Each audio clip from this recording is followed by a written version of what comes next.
right there. They're going to work. And they're like, no, the wind will be constant. You aim at the same place and the bullets will all go. Edit. And I said, well, that's a good theory. I don't want it private. I want it public. No, That's why we got works. nobody here. And they were like, Restrictions, so we had none. this big argument. And I said, okay, I'm going to prove this. What I'm saying is true. I said, you see that target? It's an 18-inch wide target. It's 18 inches tall, 1,000 yards. Repopulate. See if you got another one that shows hit that up. target in the middle every time with 5 shots. I got nobody here. Nobody. And they were like, Sorry, guys. I had the Okay. wrong camera turned on. so I did that. It was looking When for I made my a son's call, camera. every shot. So all hit basically, with 5-inch. and it won't let me change it with the live stream turned And they on. were like, Right. so There now we go. do it without a wind I got a call. few people here. I said, if I do Guys, without a I'm wind sorry about that. You freaking bunch of monkeys. It is what it is. So, anyways, welcome to what's the name of this Irish pub? Hair of the Oh. dog. Hair of the Balls. What? Hair of the dog. Hair of the Dog. We are in glorious Vermont. We are outside of the continental United States. We're up in Vermont in this Irish pub called Hair of the Dog. It's actually owned by this great gentleman. You guys have all heard of a Black Russian before, right? This is a Black Irishman. Literally, Paul. Paul's going to say hi. This is Paul's bar. Paul is good people. And yeah, we'll see how many people we got already. We got 85 nutbags here. Wow. All right, that's not bad. That's not bad. Hey, first off, can you guys hear me okay? Gonna do a sound check, make sure everything's good to go. You can hear me fine. All right. Yeah, guys, this is gonna work. It's gonna work. Here's the cool part is I've got a great lineup for you tonight. I really do. However, before I get into some of the SF legends that I have here, I got to give a big shout out to our usual loyal sponsors that you guys know we have on Tactical Tuesdays. First one, Sportsman's Guide. You guys know the deal. That's like Costco for the internet, right? If you wanting guns, stuff like that, ammo. The reason why I like Sportsman's Guide is literally they carry a lot of military surplus. So you want ammo cans for Randy to do caches. He calls it caches. But if you want to do caches, ammo cans, they've got the big cans, like the GBU satellite system for the back of a bomb. Actually, they sell all this stuff. So anyways, if you go to Sportsman's Guide, use promo code Tactical20. That'll hook you up there. I want to thank Big Daddy Unlimited. Big Daddy and Mrs. Big Daddy, great people. They started Big Daddy Unlimited literally out of the garage at their house. Big 2A supporters. You guys got to support Big Daddy Unlimited. They support us. Global Ordnance, you guys know them. They're the ones that import that Strybog. That is that 9mm sub gun. That gun is literally what all modern firearms should be. Everything's ambidextrous on it.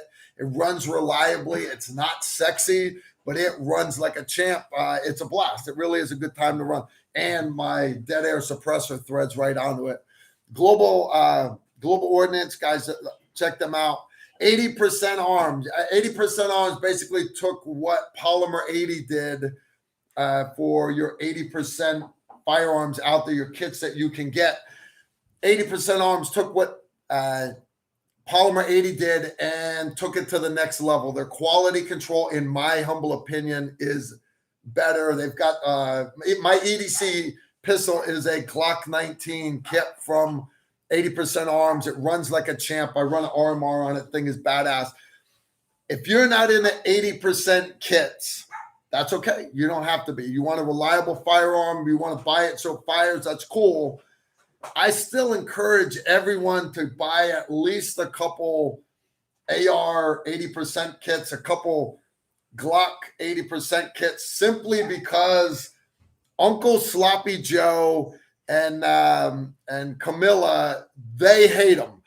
They can't stand 80% firearms with no serial numbers on them. So you want to make the world a better place. You want to push Sloppy Joe right on the forehead. You guys go check out 80% Arms. Good stuff. I got an upcoming video on my EDC pistol from them. You guys know I'm all about testing stuff. A lot of other channels just do a video review, but they're basically regurgitating the comments that they got from the marketers and the company themselves. That's not me. So anyways, I've been beating the crap out of this 80% Arms pistol. It's been running like a champ. I'm going to get you that video again soon. Last sponsor this glorious Tuesday night is Safe Life Defense. You guys know they have plenty of body armor in stock. I did this video review. They got this flexible rifle rated body armor. It's all little ceramic discs, hexagon. Yeah. Kind of like the old dragon skin. I was going to say the old dragon. Dragon skin was layered like scale armor. That's way too heavy. And if the blast came up at an angle from below, like frag grenade, it passed between all the scales. This stuff is not like that. They hinge like hexagon plates would. And dude, we shot it with it. I killed it with a Barrett. That's about all I could kill it with.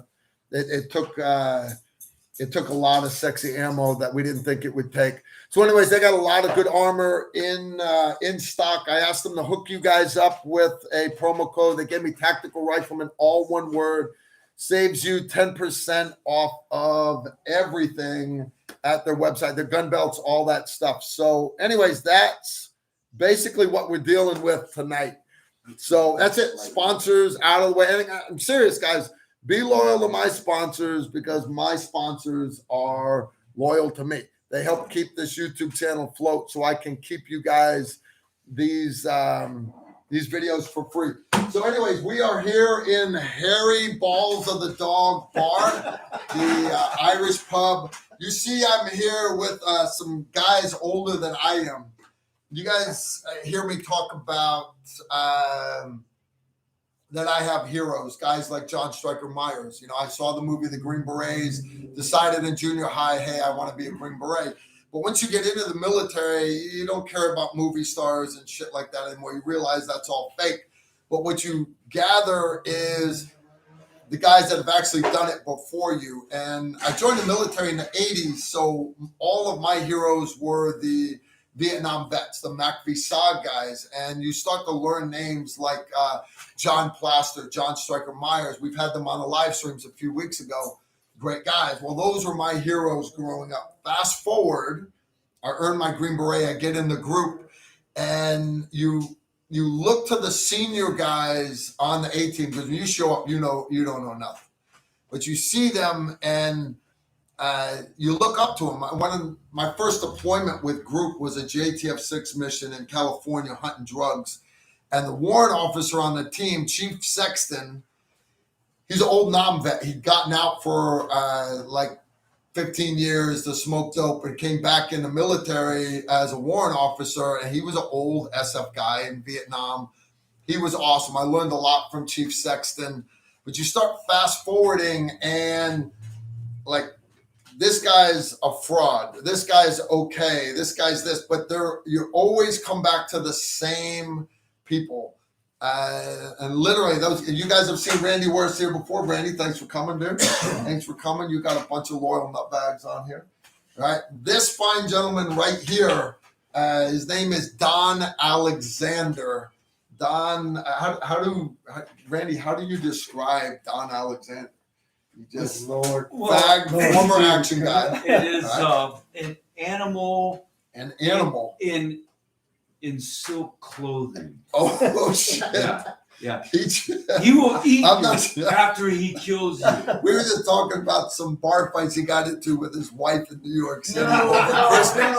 That's Not that bad. I know. not exactly like It's not how it happened. I wasn't looking for the fight. These are not the droids you're looking for. You know what? This is going down the sewer pretty quick. All right. No, Don is good people.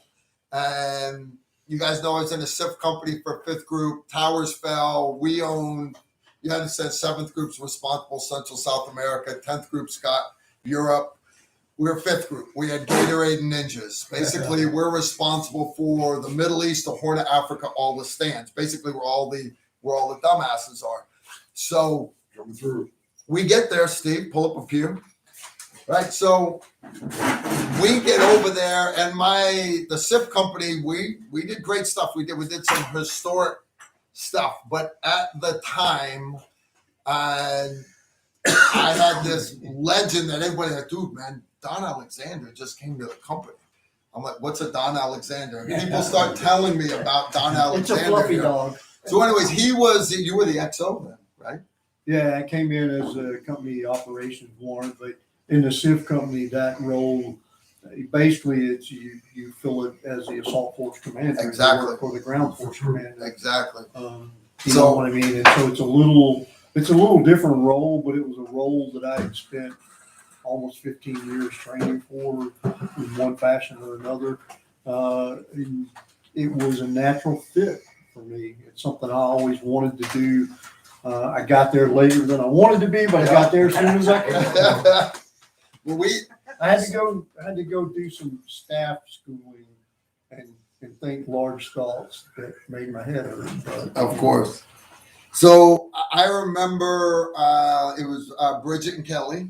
Yeah. Bridget and Kelly. It's up where Tony Pryor got his Silver Star. A lot of stuff. It was very, as you gotta remember, everybody going through hostage rescue schools at the time. Basically, there's certain tactics you do: rolling assault, landing off the X, and sneaking up to the target and stacking, doing deliberate assault. Literally, assaulters stacked on the breach point, snipers doing Overwatch. Fast forward, a lot of this stuff had been done in training, but we were a country at war. Nobody had ever done this stuff for real. And the varsity team was out hunting bin Laden. They were doing lots of SR missions, strategic reconnaissance, but there wasn't a lot of direct action going on. There really wasn't.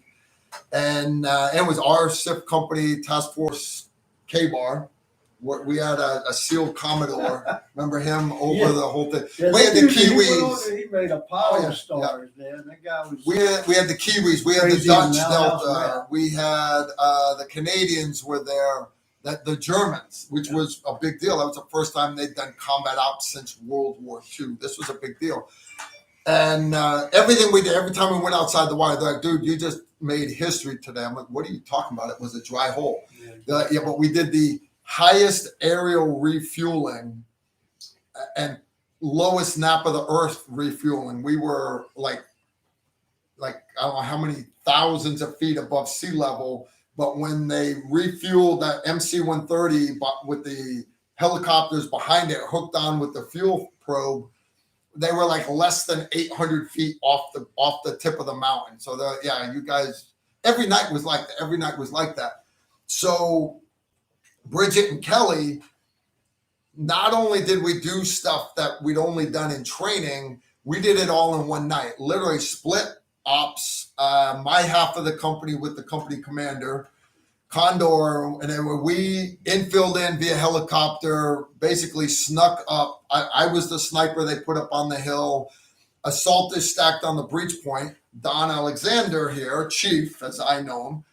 Chief was ground force commander for the other half of the mission. They went in with MH-47s. They infilled with gun trucks, our actual assault trucks, Mark 19s, 50 cals, running boards on the vehicles, loaded all the assaulters on it, and they rolled up. They did a rolling assault. The problem, though, was both these targets were so close together, less than a kilometer, wasn't it? Yeah.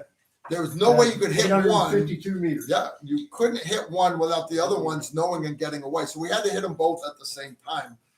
And so we stacked on the breach point. Yeah, literally, I got all the assaulters. They got charges on the doors, and I'm doing Overwatch. I got my red dot in this sentry's ear as he's walking around with his AK slung, smoked about 2 packs of cigarettes. And as soon as Don's Humvees were pulling up to the other target, that's when we started the assault countdown. I have control, stand by. And I'm here to tell you, having it all go down like that, and the AC-130s overhead, and watching the guy squirting off target, running through the snow barefoot. The guy ran like 1,800 meters before he finally stopped running. It was a great night we'll never forget. that was where Don, I was like, man, this guy handled his side of the target better than we did at our end, and I had all the big ones at mine.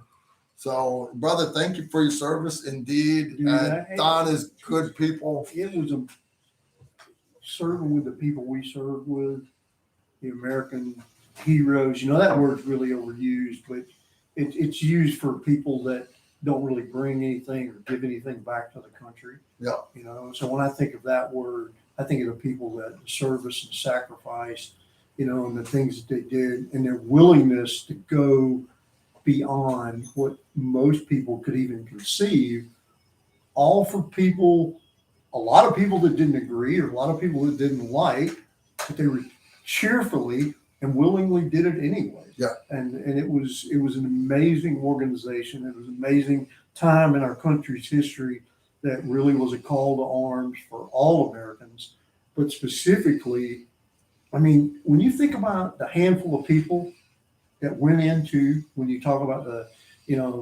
CIA teams with the fifth group teams, and it was a handful of people that took over a country in a short amount of time.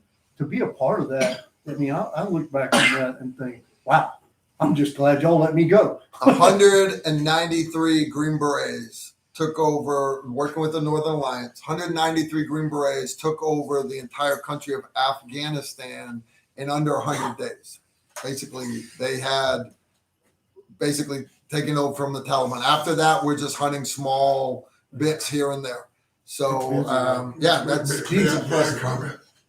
Go ahead, Steve. Make it I'd like to add to that. 193 Green Berets that working with the indigenous forces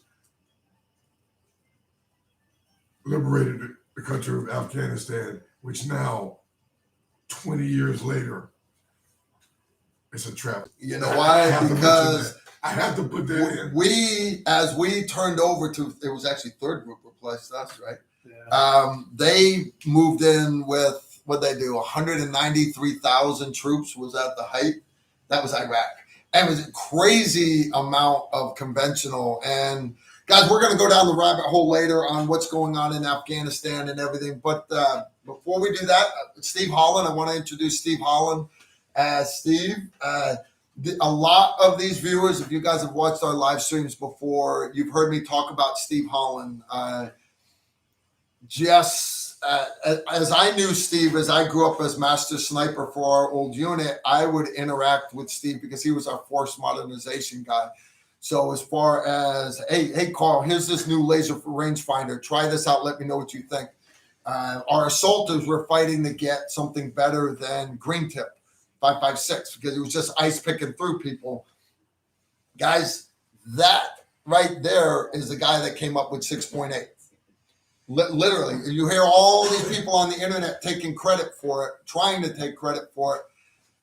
Steve Holland and because the cool part about Steve was Steve could say, hey, I have 25 years experience doing all this on a Halo team, on a sniper team. I ran the sniper locker. But instead, what I loved about Steve was like, well, I want to know what the guys on the ground doing it right now.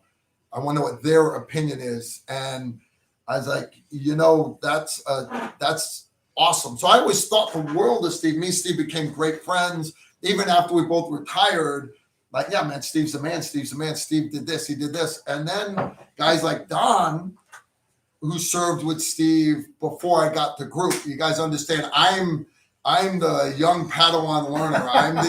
I'm the cherry here. The master trainer speaks. These guys are, they're like, yeah, but you understand, Steve Holland back in the day, he did this, Steve did this. Steve was on an A team, Steve did this. Oh, and back when we were on Greenlight, I'm like, Greenlight, that's a backpacking nuke shit. Like that didn't really happen. They're like, oh yeah, that really happened. And that motherfucker right there, that was him. Who said that really happened? Yeah. No, they're. I didn't say that. All right. Let me tell you what Steve's greatest accomplishment. It wasn't besides impregnating an entire continent. No. I wasn't going to bring that up. Okay. All right. No, so most people know Steve because the SPR was his brainchild, Yeah. right? The Mark 262 ammo, his brainchild. He worked with our old friend Chris Murray and Troy. Chris is now deceased, but Troy Lawton at the AMU. So the 6.8, all of these things, and we could list them out. Oh, yeah. Steve did, but you know what? That's not the biggest thing. What's the biggest thing? The biggest thing that Steve did at that time in our history in SF, especially with US SOCOM, right? A Navy SEAL, if they said we need a left-handed wine bottle opener that attaches to a Picatinny rail, people would jump around and do whatever they could To get a because wine bottle. it didn't matter how ridiculous it was. So when you look at US SOCOM's makeup, roughly 72% of the ground forces are Army Special Operations, right? And of that, a large preponderance are Special Forces groups. That we didn't really have a voice. What that man did was the hard work to go to the meetings, to represent the briefings, to know the system, to know the language. And what he did was gave voice to the operators on the ground. Yeah. That all of a sudden, at Yeah. the table, not only did we have a seat, when he used to walk into briefing rooms, people would be like, oh, hell, he's here. Steve's here. Steve's here. What he did, his greatest accomplishment, and it changed all of force modernization throughout USASOC and US SOCOM, was give voice to the people that were on the ground trying to figure out better ways to do things. And that was his greatest accomplishment. A lot of the stuff you guys run on your The guns things today that people because see SOCOM did it. and buy and use. Steve. I used to shoot a lot of 3-gun. You look at any average 3-gun rifle, and what it is, it's a souped up modern day morph version of the SPR. Yeah. That was his brainchild. Again, a great accomplishment. But before we go down the rabbit hole more on Steve, because I want to. James Swain wanted this poured for you. Oh, nice, nice. James, thank you very much.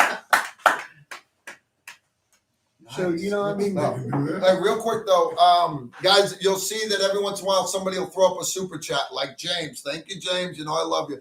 James actually called yesterday. He had a question about part of his guns, and he knows I love my patrons. So my patrons are welcome to reach out to me. We got a bunch of patrons here tonight. What's that other super chat that came in? There was two. Okay. One's from wherever. Am I the only OEF vet kind of grumpy? No. And we're all pretty grumpy. All right, what's the other one? I'm not grumpy. I'm just great. Hey, Carl, can you send some prayers to my wife Courtney? She is in the ER in a bad way. She's what in a bad way? In the ER. In the ER. Courtney. Really? In the bad way. She's in the ER, like emergency room? Dude, what's his name? You lost it already. No, hey, dude, Courtney. To Courtney's husband. Leaf? Leaf LeBlanc. Leaf LeBlanc. Oh, shit. Leaf's the guy I parachuted with in March down at Round Canopy Parachute Team.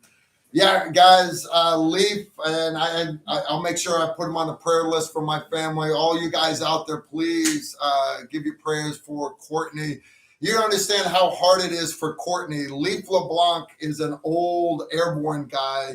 He got his mustard stain on his wings jumping in with the Rangers in Panama.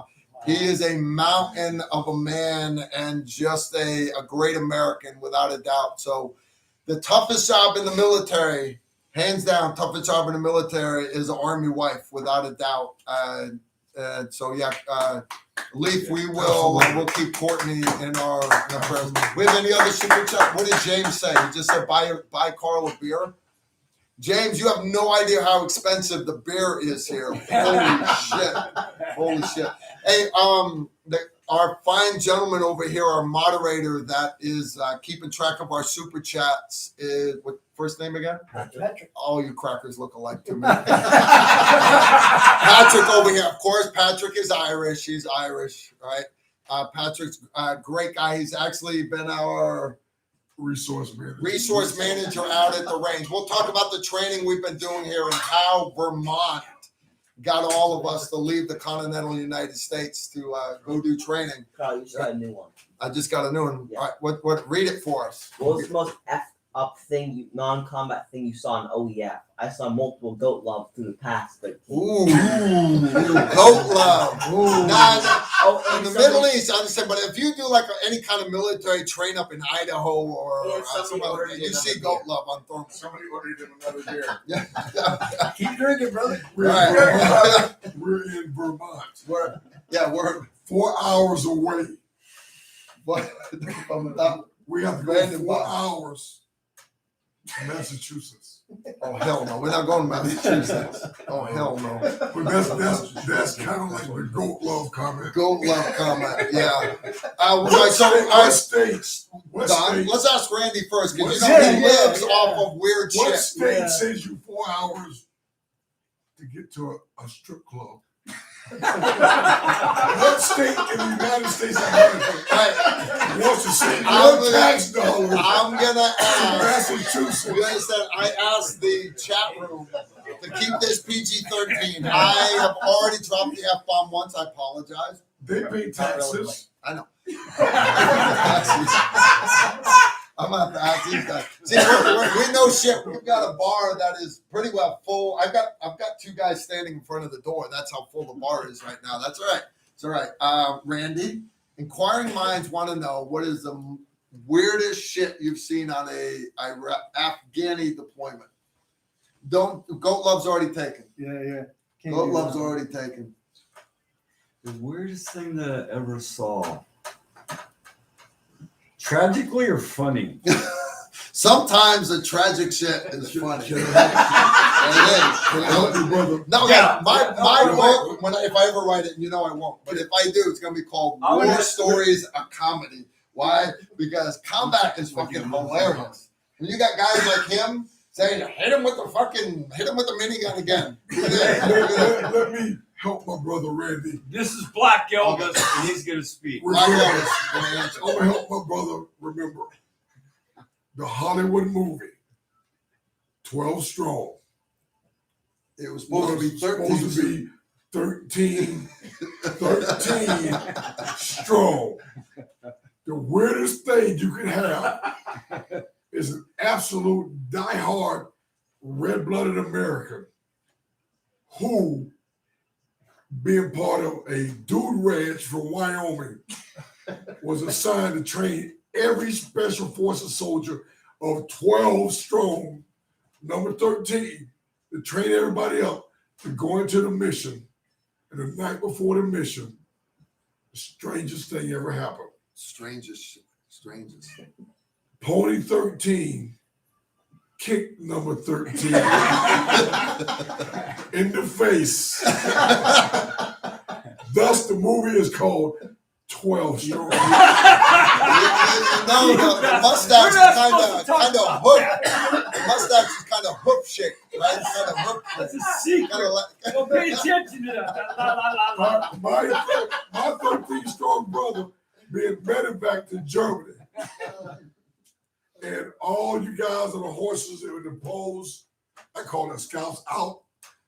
They know. you know, with We Thor. should have been 13 Remember? strong. Captain Nooch, Oh, played my by God. Thor. Oh my You guys God. have seen the Well, movie Nooch- 12 Strong, right? well, The, Nooch- I the couldn't- captain, right? couldn't He watch played by it. Thor. I couldn't watch it. The captain, it's actually Captain Nooch. He retired as a Ranger. Nicest guy in the world. Great Oh, cowboy. Nooch. Nooch is awesome. Nooch, if you're watching, you know you're awesome, dude. But you are so not Thor. He's so not Thor. Right. 13 strong. Real quick, guys. I was looking for the logo, and this is I'm not coining you guys. Relax, I'm glad. relax. All right, so my coin, I had to take it out of my wallet. My old unit logo, right? Basically crossed arrows with the skull with a sword ran down the middle of it. It says A15, blah blah blah. This our old unit. ACO. ACO, the SIP company. Just ACO. But this logo is not a SIP logo. It has a lineage. It goes back to what's called a blue light team. Back Smoke Bomb Hill, they actually made the logo. Basically, the guy cut out some cloth, and that's why it looks like crap. They made a guide on for it, and ever since then, anybody that's ever done hostage rescue has got it on his T-shirt. But basically, their job the blue light team was to handle the hostage rescue mission until Delta was done doing their first selection and first training, until Delta was ready to take the hostage rescue mission for the planet. That's the lineage that we trace, basically the SIP companies, right? So Before Beckwith um, and Delta that's our stole logo. Blue Light. right. So if you ever see somebody and they hand you their business card, if they were ever in a SIP company, basically they have the skull and crossed arrows on it.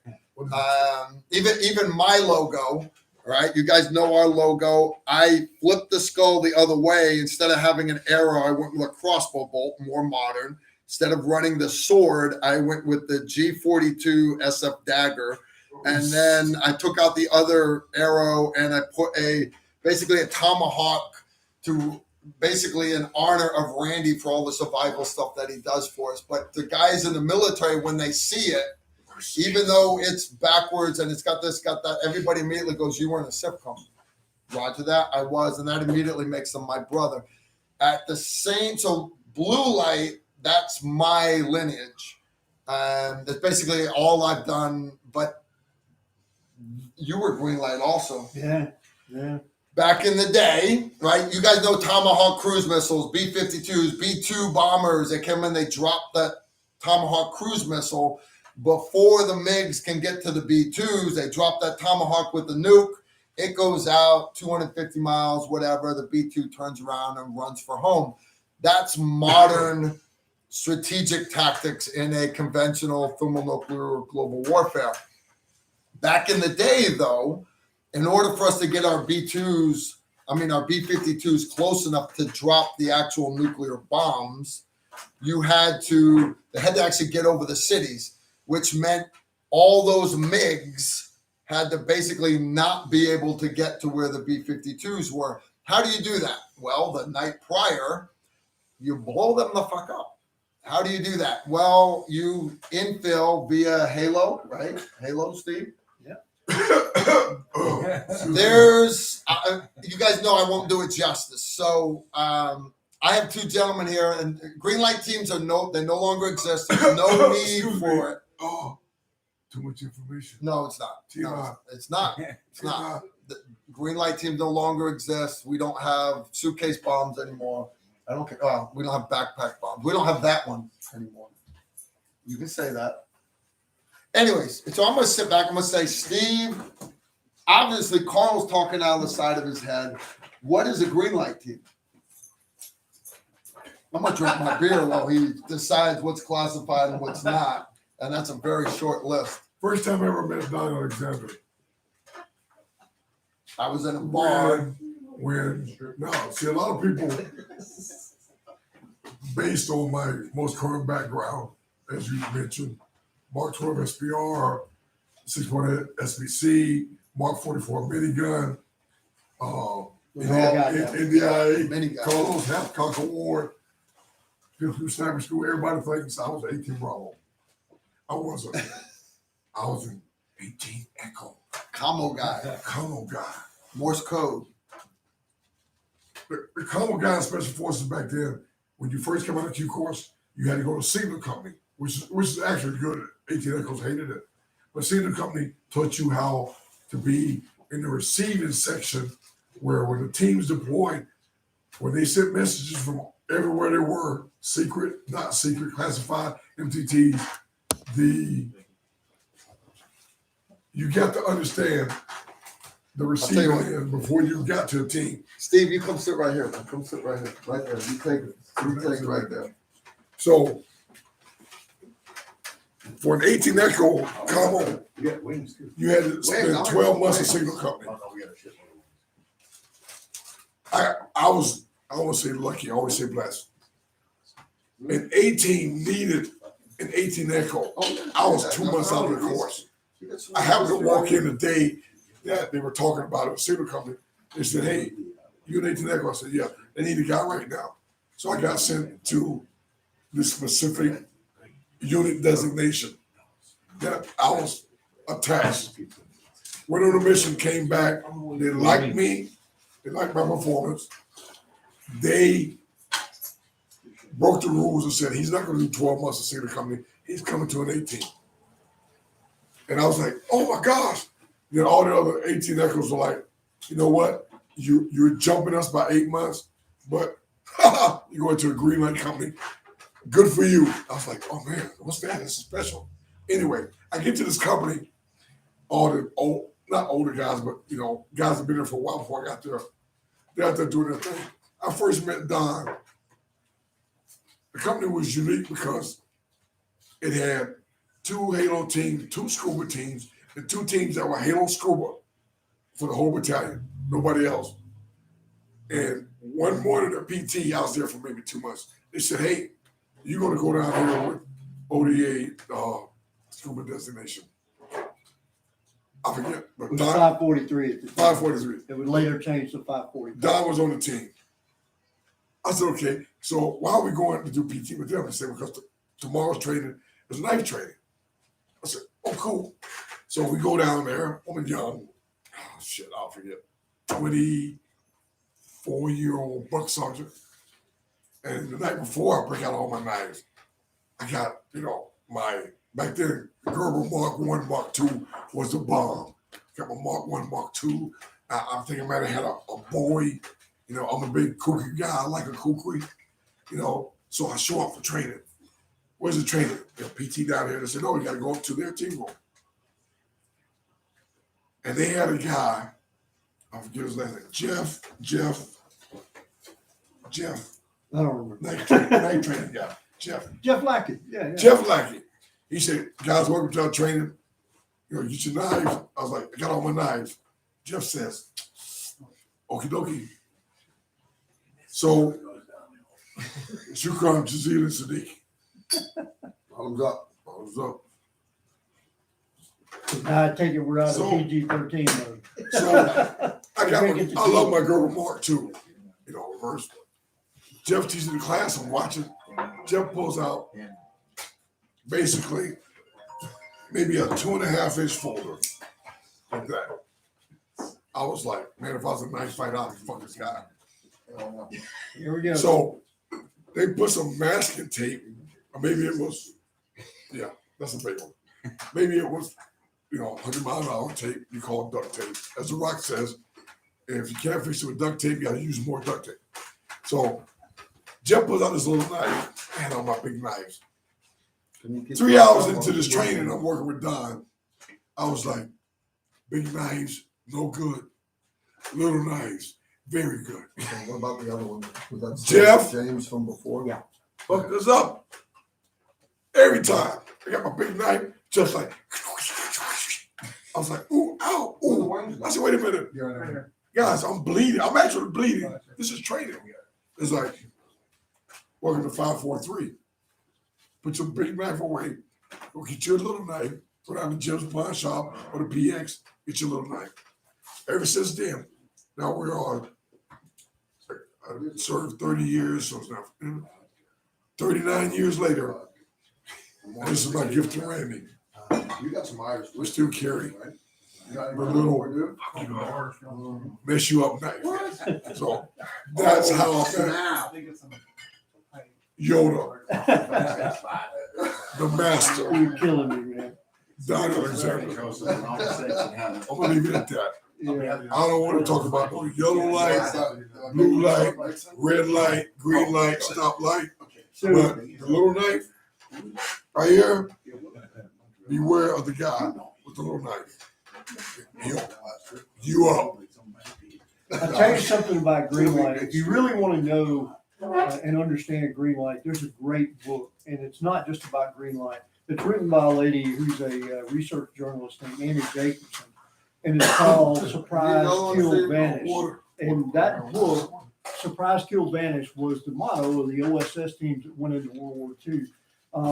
And there's a guy in there who, if you were in our community and in our world, you know his name by the name of Billy Wall, who is an incredible guy. But part of the book is kind of tracks Billy through his career in Special Forces, and a chunk of that, where she covers about 2 chapters, is about what are green light teams. They were a response to the Cold War and to what was going on in Eastern Europe. and what will eventually happen Oh, you have one with with me? the Soviet Union. And You have one with me? and it's a great description. It's all unclassified, open source research that she did, but it is very accurate to the point where she describes missions and people and personalities. And it is an incredible story. Big boy pants. Of a pretty freaking gutsy mission to take a group of 12 guys armed Come on, with big boy pants. backpack nuke and parachute into Big boy places they pants. weren't supposed to be and do bad things to bad people. Bottoms up. It's an incredible story. It's all, not all, but a good bit of it's declassified now, and it's worth reading. That's Annie Jacobson. Bought the book. It's a phenomenal. Stephen Jones. That's enough about Greenland. That's enough about And Greenland. I don't think we treaded on the classified, declassified You know what? side of that. Like I said, yellow light, red light. Across the line a little bit? No, that's why I referenced Andy Okay, Jacobson. Yellow light, red light, green light, blue light. Let's talk about the Mark 44 minigun system. I didn't say minigun, I said system. Who can best talk about the Mark 44 minigun system?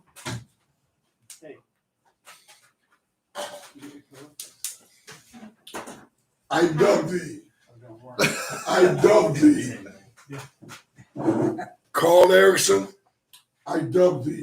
KE, kinetic energy. I dub thee, Sir Kinetic Energy. Let's talk about the job. Let's talk about Fallujah. Let's talk about send one gun. Emergency message comes back. 4 weeks later, we need 6 more of those guns that we didn't want. Talk to me. You know, no, because Beat to all right, it. so Beatbox. you kill a couple dozen people with a minigun, all of a sudden people think you're an expert on it. I am not an expert on a minigun. They're fun as hell to shoot. And some of the faces people make when you hit them with it's freaking hilarious. But that doesn't, I just don't consider myself an expert on one thing Steve touched on. I'm going to bring Steve back to the hot seat here. Come on back in the middle here, Steve. You guys know I love the minigun. I love the minigun. Brother, your people ain't ready for me. I know. Trust me. The internet is so getting ready to crash. Simply, We're not because- ready for you. Call. They call.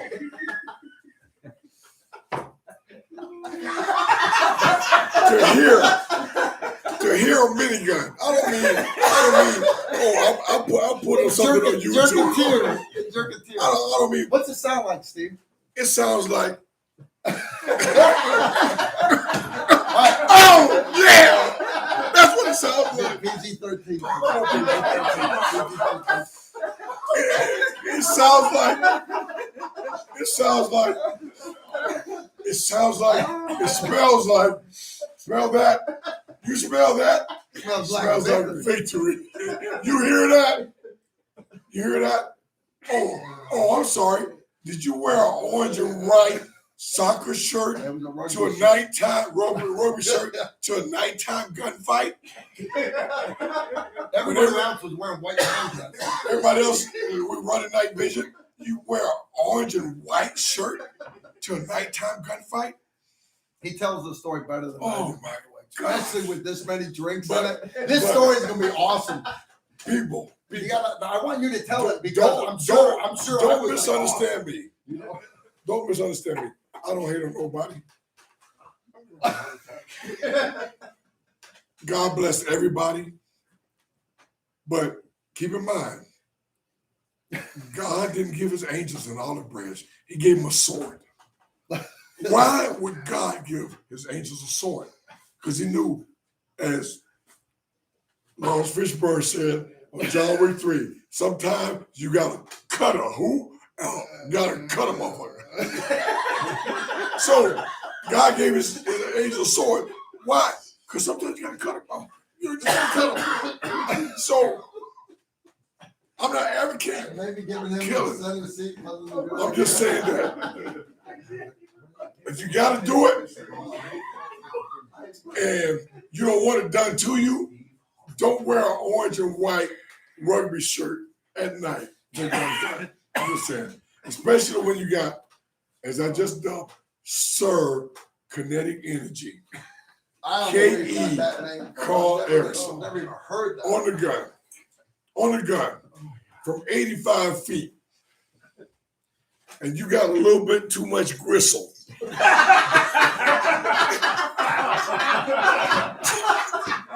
little bit too much gristle.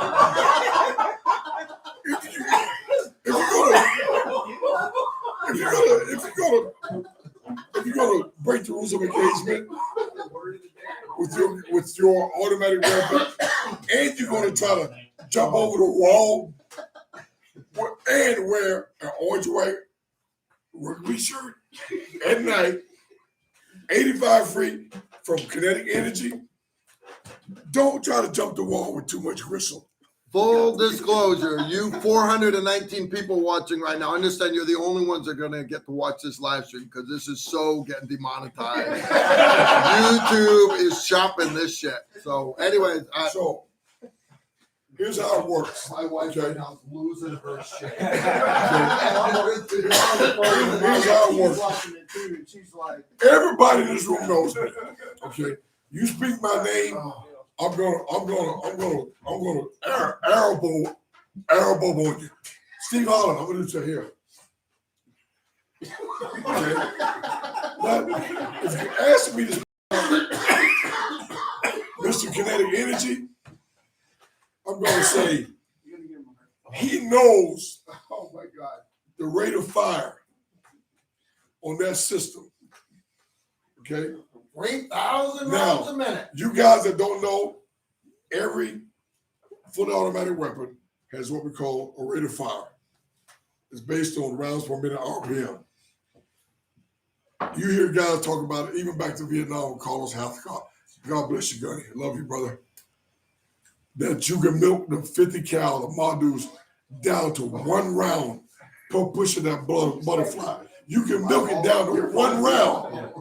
Rate of fire is, I forget, 650, 600. But you can milk it down to one round. Boom, boom. The Mark 44, known as the M134 minigun system, which I did have some part of getting into our guys. I know I'm not allowed to feed you that, but You can do the minimum you can milk it down to, since it's an electric system, the minimum you milk it down to is one push, which equals 1 second, which equals 50 rounds. Okay, my dudes, I can get it from down to bow, 240, ta-ta. The Mark 44, bah, 50 rounds. That's the least minimum I can do. Why would you jump in front of kinetic energy wearing an orange and white rugby shirt, trying to climb over the wall after you just shot at everybody, still holding your weapon, trying to work too much gristle over the wall? Kinetic energy is like, 1 second. That's all it takes. And I ain't hating on nobody. God bless them. God bless them all. God bless them all. That's all I can say. We, outside of the politics, left, right, red, blue, woke, unwoke, sleeping, not sleeping, napping, it don't matter to us. My brother. That's what it is. So, that was Fallujah. No, I'm sorry. That was Solder another City. place. Solder City. Now, You have let's talk about 428 model citizens sitting here. Let's talk about the Mark 44 in Fallujah. Okay. God bless the Marine Corps. I love them. I think they're the hardest, most gung-ho service out there. Our Army guys kick ass, yes, they are. It's 82nd Airborne, 101st Airborne, kick ass, yeah. Green Beret one, everybody kick ass. Green Beret, kick ass. The Marine Corps as a service, all right? As a service, they're badass. I'm sorry, I'll say it. They're badass. I've trained with them, I served with them. They are badass. when you get the Marine Corps who's taking fire in Fallujah, No, in your Fallujah, wings are in there. that's almost like saying downtown Chicago, or over somewhere in Chicago right now. You know, and I'm sorry. Did you just DC or Maryland? compare Chicago to Fallujah? When you taking fire and the Marine Corps in Fallujah said, damn, that's a lot of fire. Kind of where these came from. When SF guys show up, we don't show up like, you know, like some battle battalion of cavalry riding to the, you know, all that other stuff. We kind of roll into town and say, hey, man, what's going on over there, next block over there? I said, man, them guys over there, they man, who working us out? We got casualties. You got casualties. The Americans taking casualties? I said, yeah. Can we help? I said, yeah. I said, okay. We pulled up. The guys are like, hey, we can help you. Marine Corps was like, yeah, man. Over there in that mansion across the beautiful waterway, palm trees, everything else. Man, we're taking fire from that building. It's like, so fire back. Yeah, but we're not being effective. Can we help? So, yeah. They kind of put us up to one spot in a brick wall, another spot in a brick wall. And it's like, okay. So over there, there's no non-combatants and no civilians. No, everybody in that mansion are bad guys.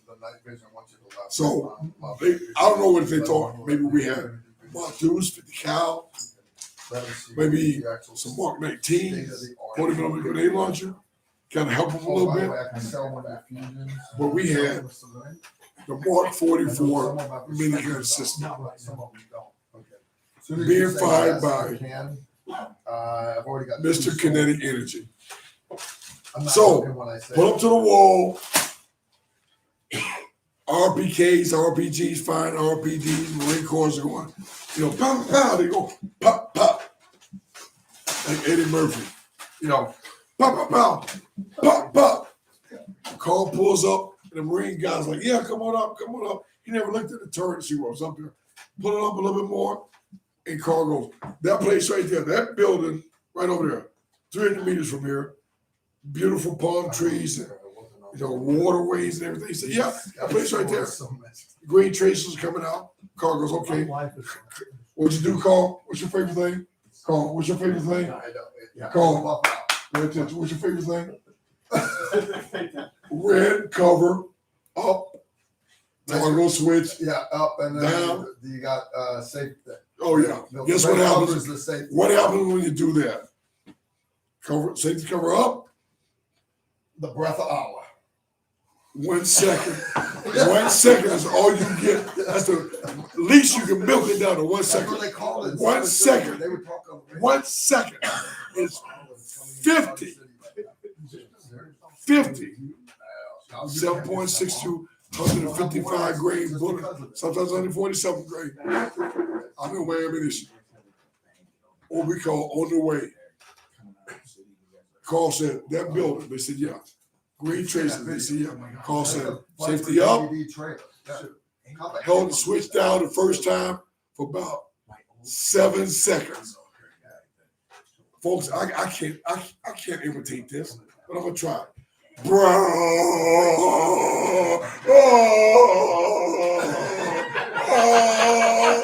7 seconds. Carl's wearing what's called the HMRS helmet video recording system. What you hear from my vaunted Marines, it was like, do that shit again. I'm like, did he say that? It's like, oh shit, snap. Love it. Okay, Carl does it again. Time to step in. Yeah. Everybody in the little mansion stopped shooting. Interesting thing is, as we're doing this, a mortar round comes into our right, about 100 meters. They said, man, is that dangerous? No, unless the next one is to the left. 2 minutes later, the next one is to the left, about 150 meters. Is that dangerous? Yeah, kind of. Unless the next one is behind us, about 100 meters. Boom! Call. It's time to go. This man is if the kingdom of heaven was opened up right now, Yes, yeah. and we could see Yes, God's Mr. angels, President. he would be one of God's I gotta hold angels the president. with a Hold on sword. sec. Hold on. This man would be one of God's angels with a sword. Because why did God give his angels sword? Because sometimes you got to cut them off. Sometimes you got to cut them.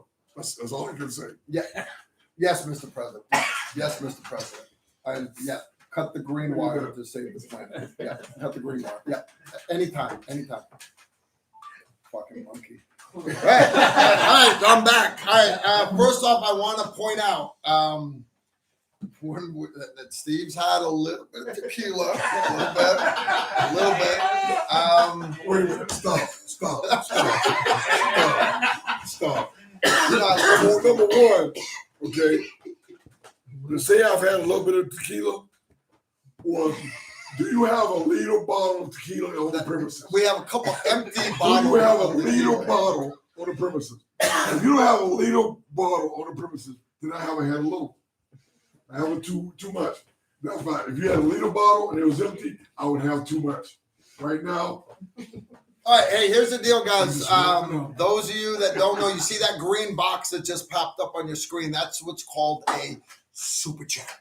Cool part about super chat is I've got all you monkeys in my chat room right now, lovingly known as the Asylum. I don't have time to read all that stuff because literally two things. One is going by real fast, and two, I'm old, guys. I just had my 54th birthday, and without my reading glasses, I can't read it from here. So what I've asked our partner in crime to do is he's in charge of making sure I don't miss any super chats. If you guys have a legitimate question and you put it in the chat room, he's looking for legitimate questions also. So if one of you has a real question for Don Alexander, for Randy Wurst, or for Steve Holland, any other fine gentleman that I have here, and I've got a bar full of military and law enforcement legends here. You can put a question in. You don't have to do super chat. However, if you do a super chat and you throw down a $2 bill, $200 bill, whatever it is, understand that all of that money basically gets thrown in the pot. He gets a cut of it, right? And just because I use the word cut doesn't mean you have to pull a blade out. What kind is this? it's Oh a shit, man's that's time. freaking Jameson. Oh, No, no. that's tequila. What is it? Tequila. No. Connecticut. Steve, no. That's tequila. Fucking lighter fluid. That's tequila. That's not my tequila. No, you drink that orange shit. liquor shit. Yeah. Liquor. That's a man's tequila. Everybody knows I'm a Patron guy. You guys know that. If we're gonna drink, let's drink properly, Steve. Properly. Let's drink properly. Here. Man's tequila. The funny part is I knew Steve for like 15 years before I realized he was black. 12 I years. actually said to my shop once, I was like, Steve, you're black. And he's like, yeah, Carl, I have been my whole life. I'm like, no, dude, you've been green my whole life. That's just how we are in the military. Steve's my brother. Steve will always be my brother. And honestly, that's why I put up with his shit. He's like that. He's like that stepbrother. From that like crack whore that like had syphilis and shit. You know, that had the child that survived. That's Steve. That's Steve. Now, you people that, I don't know, you might Google me and say, okay, he's the Mark 12 SPR and the Mod H guy. He's a 6.8 guy. He's 6.8 guy. All this other shit. Mark 262. I don't know. The whole thing. Did you ever get any cool awards though, Steve? Anyway, Hathcock Award. only black guy we get to call us like that. Why you gotta So be I black? take it back. Why you gotta be black? Only America of African heritage. There we go. There you are. Special Forces Green Beret. Mo. To get the award. All right? So, anyway. Honey, I know what you're I'm gonna watching. say- I'm so what I'm gonna sorry. say- I'm so What I'm sorry. going to say, I'm going to say this right here. Because I got to get to this right here. We haven't even talked about the Joff yet. Wayne asked, "What mini blade do you recommend?" What? Mini blade. What's his name? Wayne. Wayne. Wayne wants to know what? What mini blade? Oh, mini Red blade. Like if Jeff like a knife fight. Wayne, can I answer this question? I'll tell you what, brother. I invite you to answer this question. Wayne. Also, they want you to slam the drink. Wait. 2 third trimester aborted fetuses.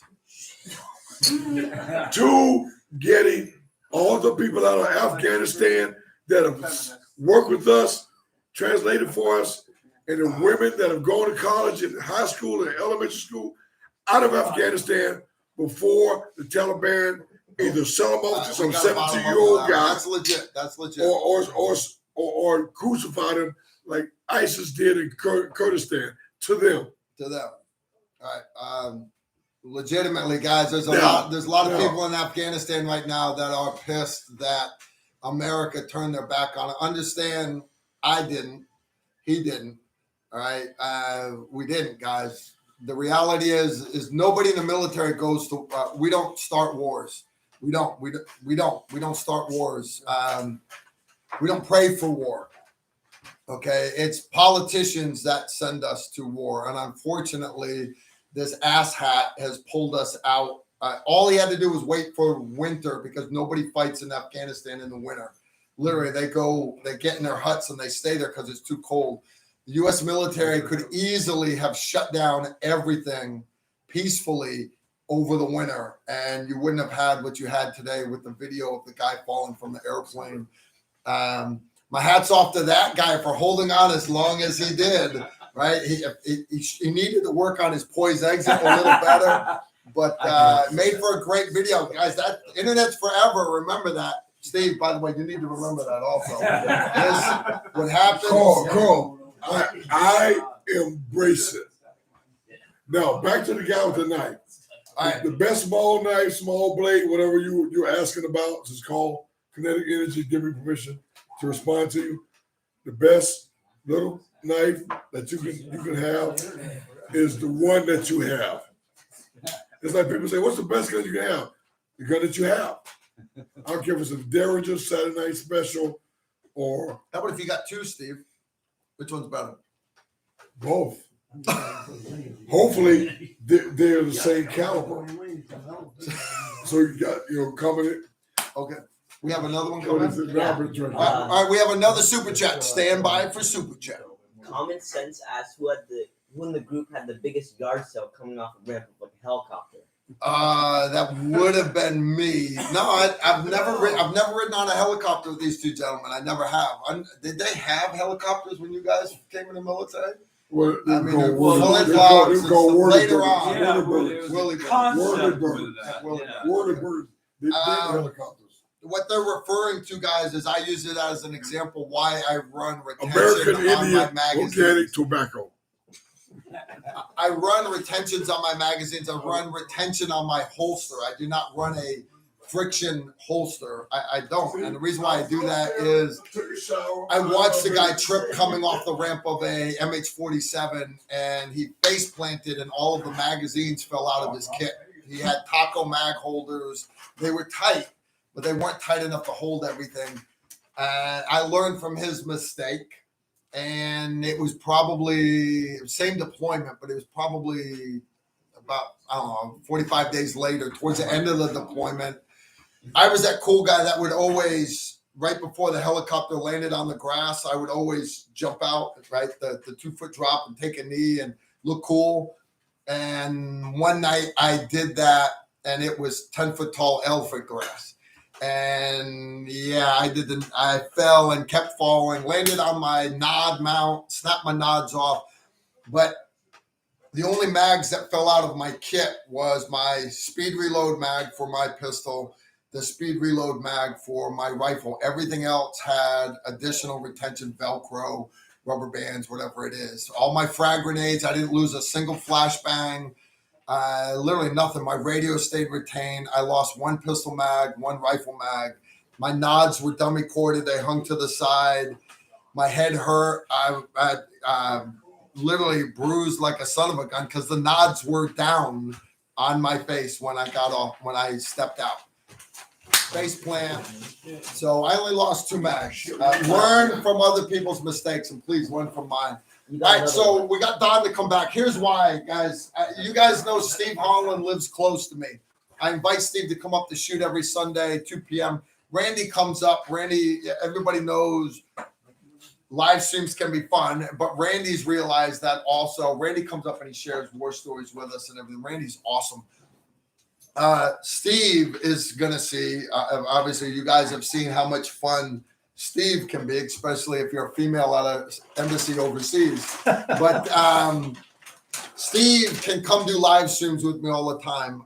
Unfortunately, you live in what state now, Don? I'm in North Carolina. North Carolina. So he is literally, he's 14 hours away from me. So when they started, when Paul started talking about putting this class together up here in Vermont, of all places, They want to see. honest, I was ready to tap out and say no.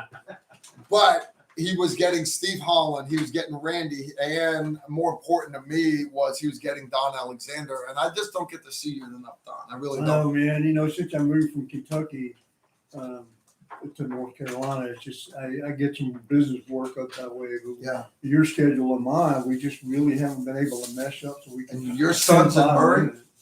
Yeah, he's working. He graduated Murray and working. He's a captain in the National Guard up there. He Oh, works shit. at college. Yeah. Well, please, maybe Yeah, let him know. You got to bring him down to the Strong range. arming him. I He's think gonna you're get gonna after have to the bring him range. down. Yeah, I'm going to. Yep. Because I need to make a business trip. Yeah, up for to sure. So, Don, like I said, he's retired Green Beret. He retired as a CW3. Yeah. Right? Because I went to Chief the Warrant program Officer. and Late. later. Yeah. Yeah. Yeah. I was like,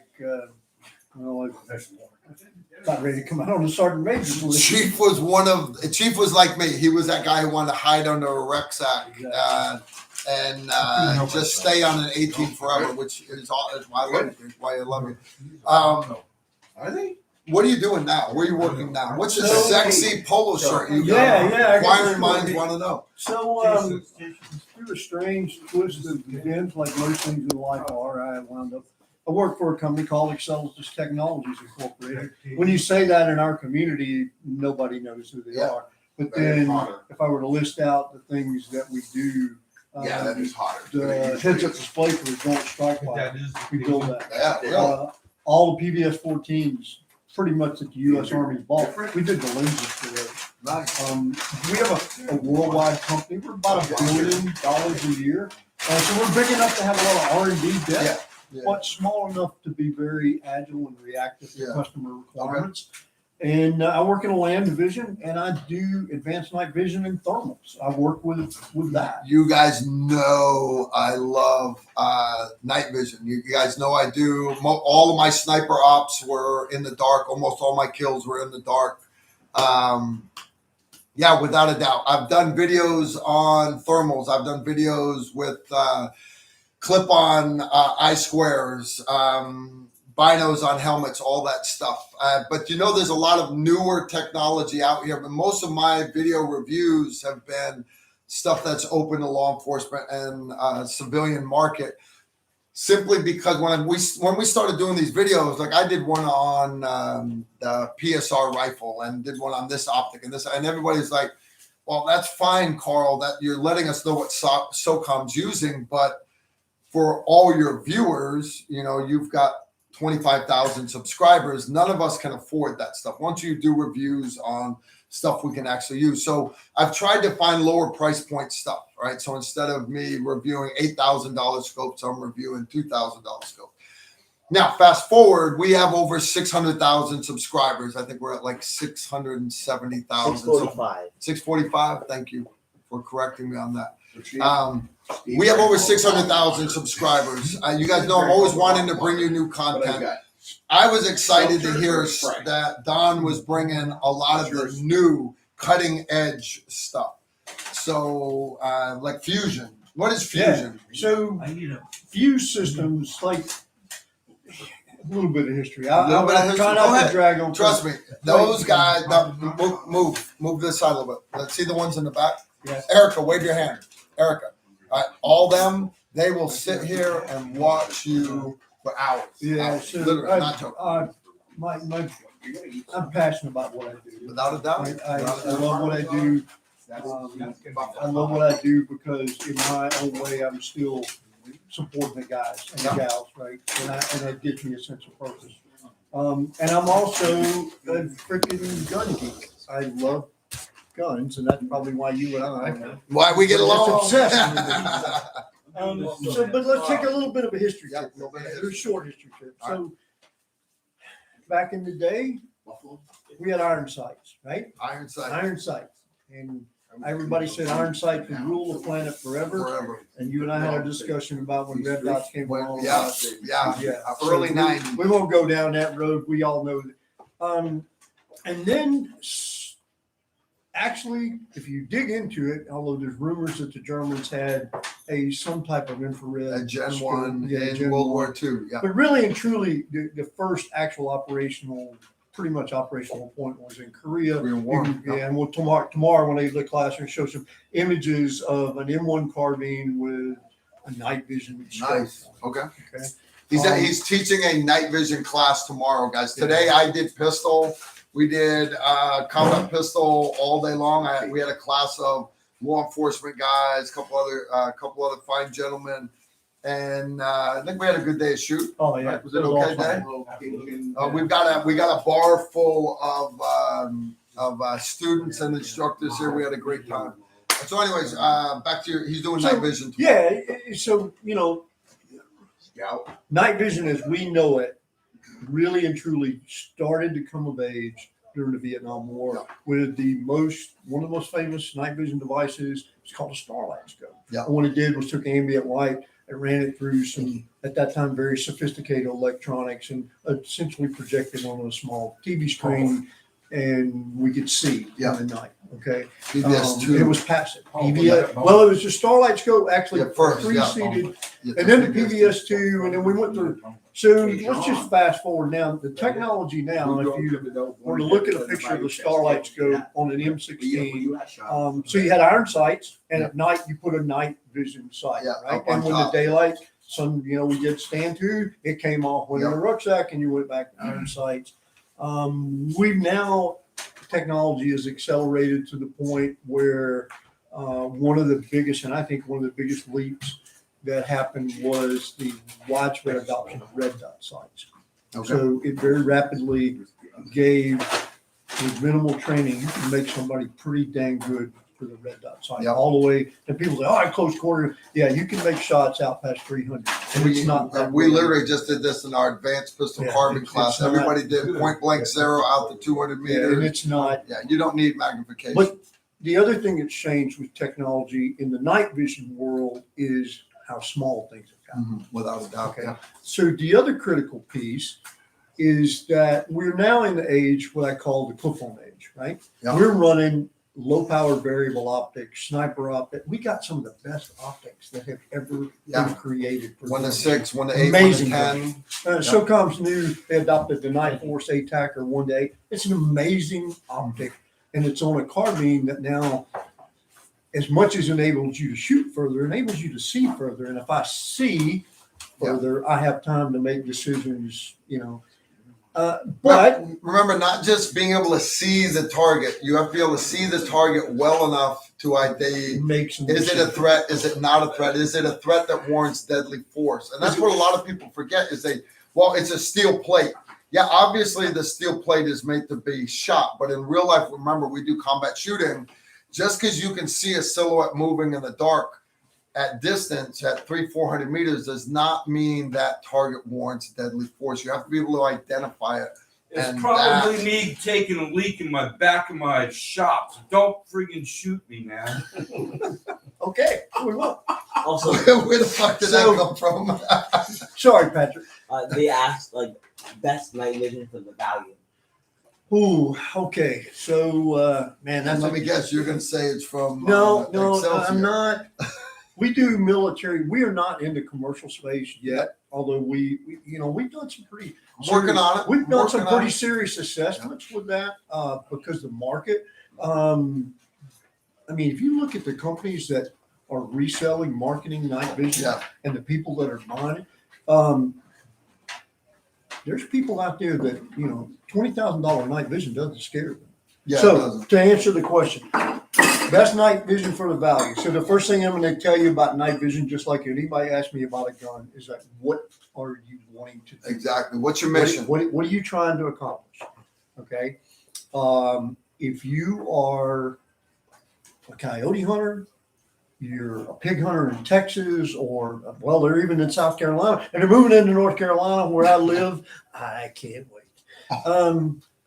So some of your commercial night vision that's out there and commercial thermals, man. I mean, SIG has a new Echo reflex sight that's $1,200 for a thermal reflex sight, right? So what are you trying to do? Yeah.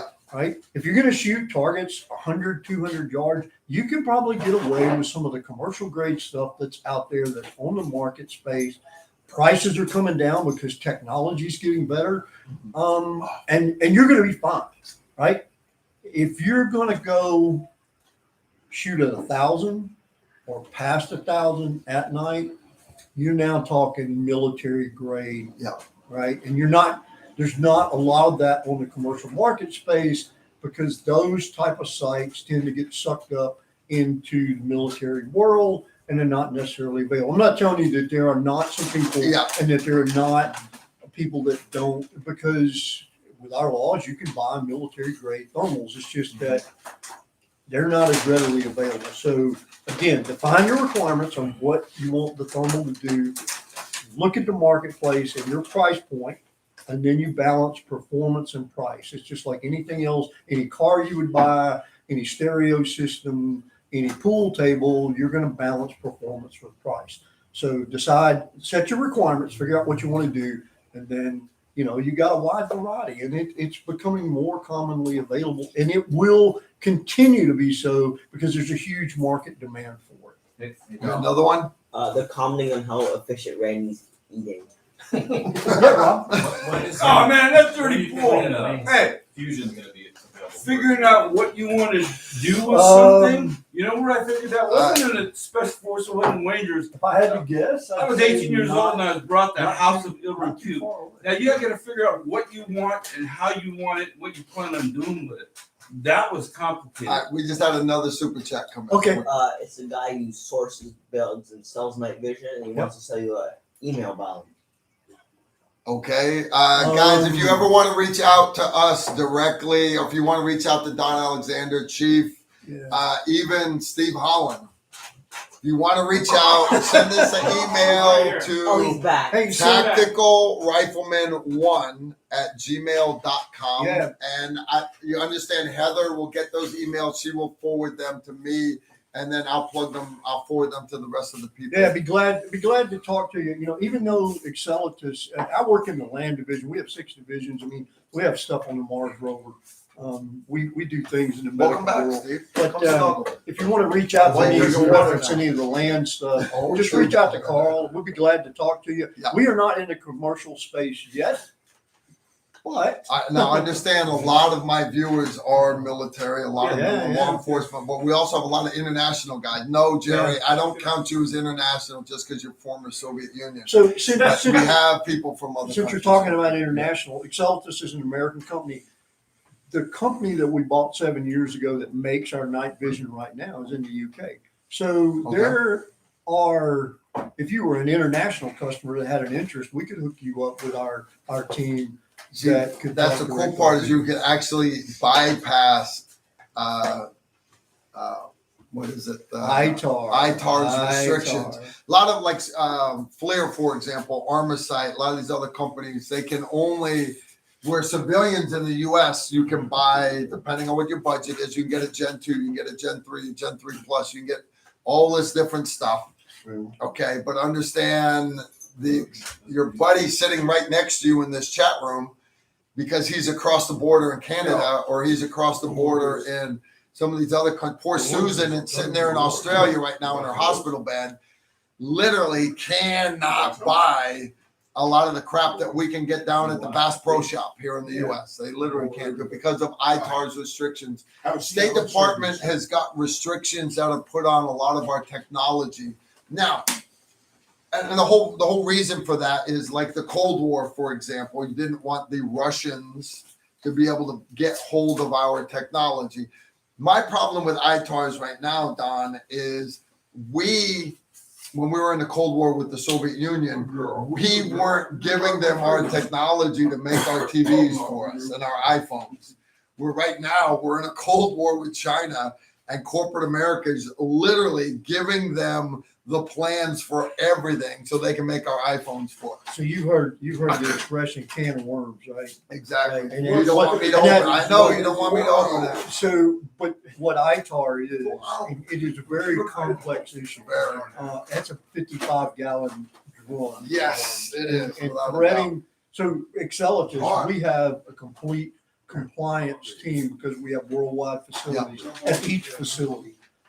And we spend an inordinate amount of time ensuring we're in compliance with ITAR, with night vision made in the UK. And one of the changes that we have a facility in Boulder. We're starting to morph into a certain amount of our product line is actually going to be made in Boulder.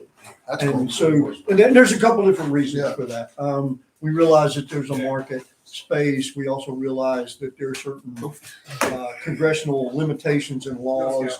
And one of the things that we want to do in order to better serve our DoD, U.S. customers, in federal, state, local agencies, because of restrictions on budget, we want to have a made in America product. And we'll still have, I work with some really smart engineers in the UK that do some phenomenal work.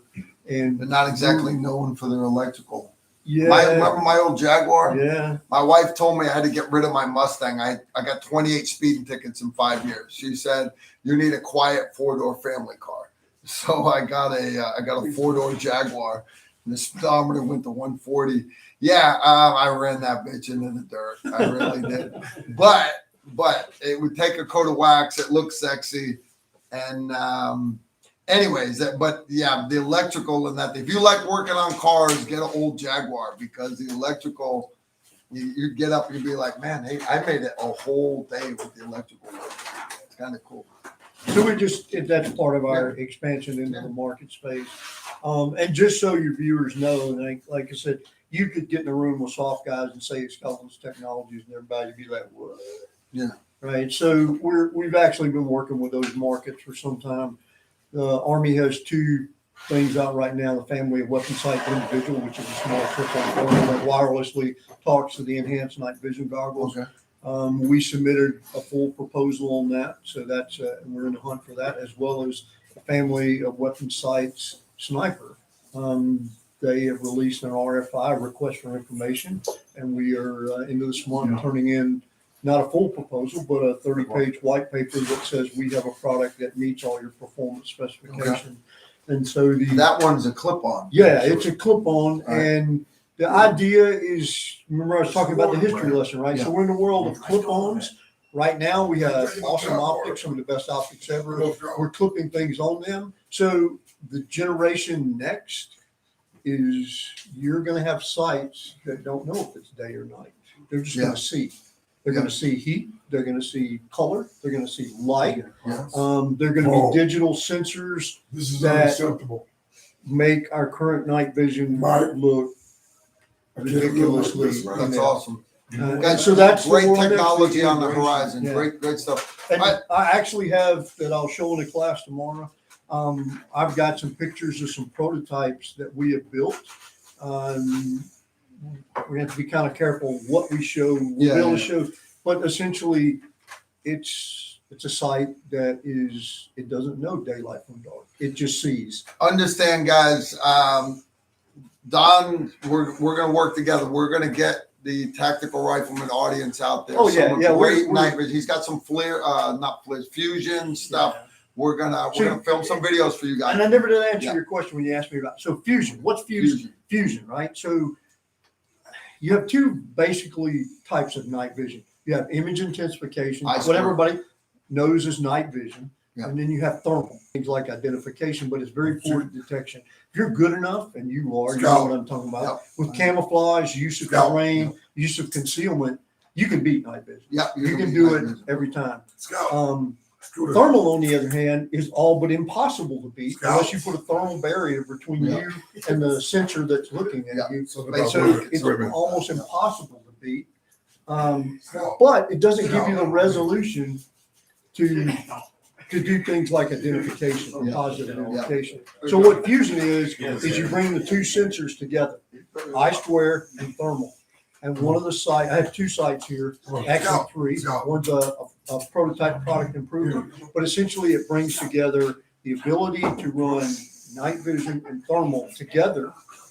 I can overlay them. I can do things with colors. Like one of my favorite things is I'm running the night vision, but everything that's thermal has a red outline. It looks like Predator. So it's awesome for detection and tracking, but I can use the image intensification part for positive identification. So there's a lot of things out there. One of the things that the guys are going to see tomorrow is the only small, lightweight fused system that exists right now. Leave it alone. And we did that.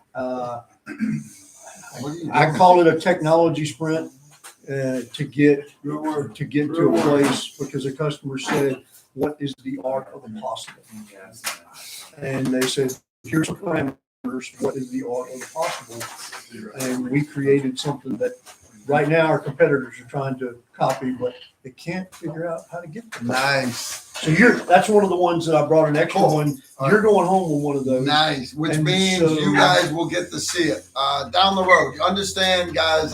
I'm gonna beat on it. I'm gonna try it out because when people ask me my opinion on something, a lot of times I'll say I don't have an opinion, and they're like, "Carl, you know this gun, you know this," and I'm like, "Well, I don't.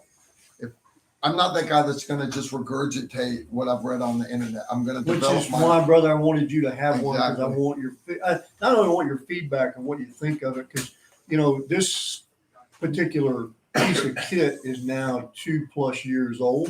It's been in service around the world. It recently has been adopted by the British Army. Will be their standard sight, the clip-on sight that they issue. Me and Don But- have a history. He knows I'm a straight shooter. He Yeah. knows I'm not gonna blow smoke up his skirt. Because If what something we're, sucks, I'm gonna tell him it sucks. we're already If it's looking awesome, forward to what the next gen, Yeah. what could we have done better? Okay. Right? So you got the site, Yeah. thousands of them are in service, but we know that technology has changed. We also know that there's room for improvement. And Yeah. the best way to get room for improvement is if we get with guys like you. I had some guys at Fort Bragg I own some sites too, and they were like, "Well, what if we don't like it?" I'm like, "I want to hear what you don't like as Exactly. much as I do what you do like." So, Yeah. Guys, that's kind of the path forward Yeah. in what we're doing. And when we were talking earlier, the guys were actually looking at the screen here. They were looking at you guys. Move, Erica, move to the side. Let them see Jerry. Move. Right there. You see Jerry in the back? He's a former former Czechoslovakian special ops guy, immigrated to the U.S. I've got a great pool of people out there in tactical rifle world. You know I love you guys. You know I do. But I told the film crew when we started this YouTube channel, we're never going to grow big. We're not going to have 1 million subscribers. We're not going to be like the Kardashians. We're not going to be like FPS Russia, glad. blowing up Tannerite and aliens and Why not? chicks in yoga pants. Why I not? know he was the yoga pants. I got that. Fire the wheel yoga pants. 3 greatest Wow. inventions ever. Just strip club. But what I told the film crew when we started this YouTube channel is we're going to try to stay true to ourselves, and we're going to try to give you guys the truth. Now, there are people that will say, like, "Well, Carl, you're a sellout. You've got all these sponsors. I don't like Sportsman's Guide," or 80% Arms did this. Guys, they are sponsors of this YouTube channel. And the products that I have dealt with them, and you can ask them, I tell them, "Hey, this sucks," or I tell them, "This is awesome. I'll do a video on this." But a lot of different companies do stuff, and I tell companies, and I get emails all the time, "Hey, we'll give you this if you'll do a video," and I reply back, "No. If I like it, I'll do a video on it. I'll give you an honest review. However, if I don't like it, I'm not going to bash you on the internet. I won't do that. I will send you back an email with constructive criticism so they can make their product better. Because of that, because I'm not willing to lie for a lot of people, I'm not. There's a lot of other YouTube guys that are light years larger than us. They're very entertaining, a lot of the stuff they do. It's not me, guys. I'm just not, well, you guys may think this is entertaining. Okay, we're not doing this for entertainment. We're doing it because we want you guys to come to Tactical Rifleman to get the real deal. So Don, I'm looking forward to checking out this. I'm sitting through his class tomorrow. Literally, he's the subject matter expert on the podium tomorrow. When he's done with them, if we've got a few hours left on the night range, the indoor shooting range, I'm going to do some night shooting with these guys, all the clients. But other than that, we're back out. What is it? Thursday, back out. Thursday, we're doing basically gunfighting around vehicles. We're going to get into some more carbine stuff, transition drills, things like that. Explain them the difference between a failure drill and a zipper drill and why and when to use each. Good stuff. And I want your folks to know, out there is that first of all, we don't want a video. We don't want you to do anything. We want your input. We're not coming to you because you're going to put us on YouTube. But can I do them a video? Oh yeah. Okay. But I'm just saying, I appreciate that. because it's like, you guys, you serve together, and he's going to pimp your stuff and this. And the truth of it is, what we're interested in is you're a professional warrior. Yeah. And a professional trainer. You make your house payment teaching people to shoot. And I sympathize with that because that's what I did for a living when I got out of that. Yeah. So what we really want is we're leveraging my friendship with you to tap into that vast knowledge and go, if this were me, I would do this to make this better. Exactly. Because we're already working on Gen 2 and this is just a few stuff. Instead of playing loyally to one company or another, wouldn't it be wrong for me to withhold constructive criticism just because, right? Because if you think about it, if I can give them constructive criticism and help them make the next better generation of night vision, I'm helping the United States government. I'm helping our military. I'm helping law enforcement.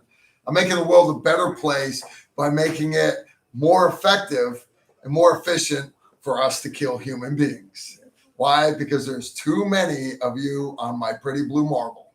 The only way we're going to save the planet, guys, not carbon emissions, not solar panels. The only way to save this pretty blue marble is we've got to reduce the number of human beings on this planet. And I'm here to help. I'm here to help. I'll be here all day.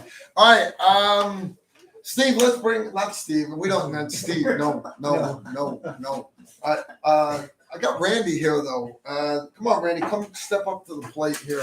I'm gonna slide over a little bit. We're gonna move the camera. Mike, you got stuff you want to do on? You want this seat? I'll give it to you. I'm not joking, guys. Paul, not a white Russian. He's not a black Russian. He's a black Irishman. The guy that owns this bar, he put this class together. He brought in some awesome guys. A lot of guys that I've literally never met, but they're awesome guys. They really are. I am a small fish in a big pond here of subject matter experts. So, anyways, but you guys have seen Randy before. You've got Don. Don worked for Surefire for a while when you first. I did. I worked for Surefire for 8 years. God, I learned a lot, man. A lot about manufacturing. I learned a lot while you were learning it. Because you brought it. He would come down and just tell me, he's like, "Hey, man, we're doing this, and this is awesome." So one of the things, that was how Steve Holland and I made this journey together. Part of it was we were just trying to get better stuff for the guys, and nobody was for me, and, literally, and I didn't know how to do it. And then so that when I got out of the Army, I was running my training business. There were certain companies that I worked with, and we would do what you're doing, right? Yeah. And we're going to hand you stuff, and you're going to do stuff, and you're going to give it. Here's the funny thing about companies, and I've been in the industry for 17 years now, since I retired. 8 of that was Surefire. So companies handle information two different ways, really. When you talk about, critiques and Okay, reviews, yeah. right? You get the companies that you're like, I like this, I don't like this, this is trash, and you get like an honest review, and those companies take that information in, and then they take a look and go, okay, right, we can fix this, this, and this that they don't like, or we could do this, but that would make it so cost prohibitive, yeah. right? So there's a balance there. And then you get the companies that you write reviews on their website, people send in email, and it's critical, and they're like, well, the way to handle that is we just make that go away, Yeah. right? But they're doing themselves a disservice. Now, Very much I so. got it. You're going to get the people that get on there, and they just are angry at the world. You could build it directly how they want it, and they wouldn't be happy with it Yeah. anyway. But so one of the things that I learned out of Surefire was how we listen to customers, right?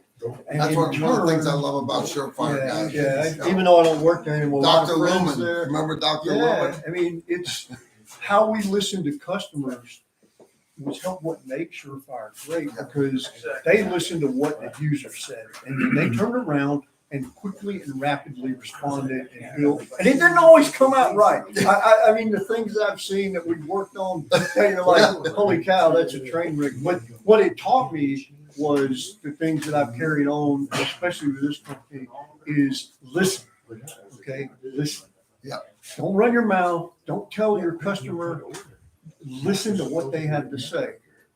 10% of it's going to be trash because it's just people that are angry, and they're angry at My everything. chat room. You know what I mean? And 10% of my chat room is trash. and then you're going to have positives and negatives. So you can learn something from all of that. And so my philosophy, and I've done everything I can with this company to ingrain that, we listen to what the users, the operators say. So Consistency. we go back with smart guys and do everything we can to Consistency. meet those requirements. Cool. All And- right. I got another super chat just came in. Oh, Lord. Partner in crime. What you got? Would the GRP speak about the lost tech with the AFG fiasco? China and Russia and Iran must be gobbling up the equipment for reverse engineering. All right. You understand? He wants to stay out of this. We try not to. be No, political. I don't want to get on my soapbox. Exactly. I'm gonna let you have that. No, and my wife explains to me I'm not allowed to do politics on the internet, Yeah, so I that's understand why I'll do it anyways. All right. If you look at the previous Cold War, all right, end of World War II, basically. Steve.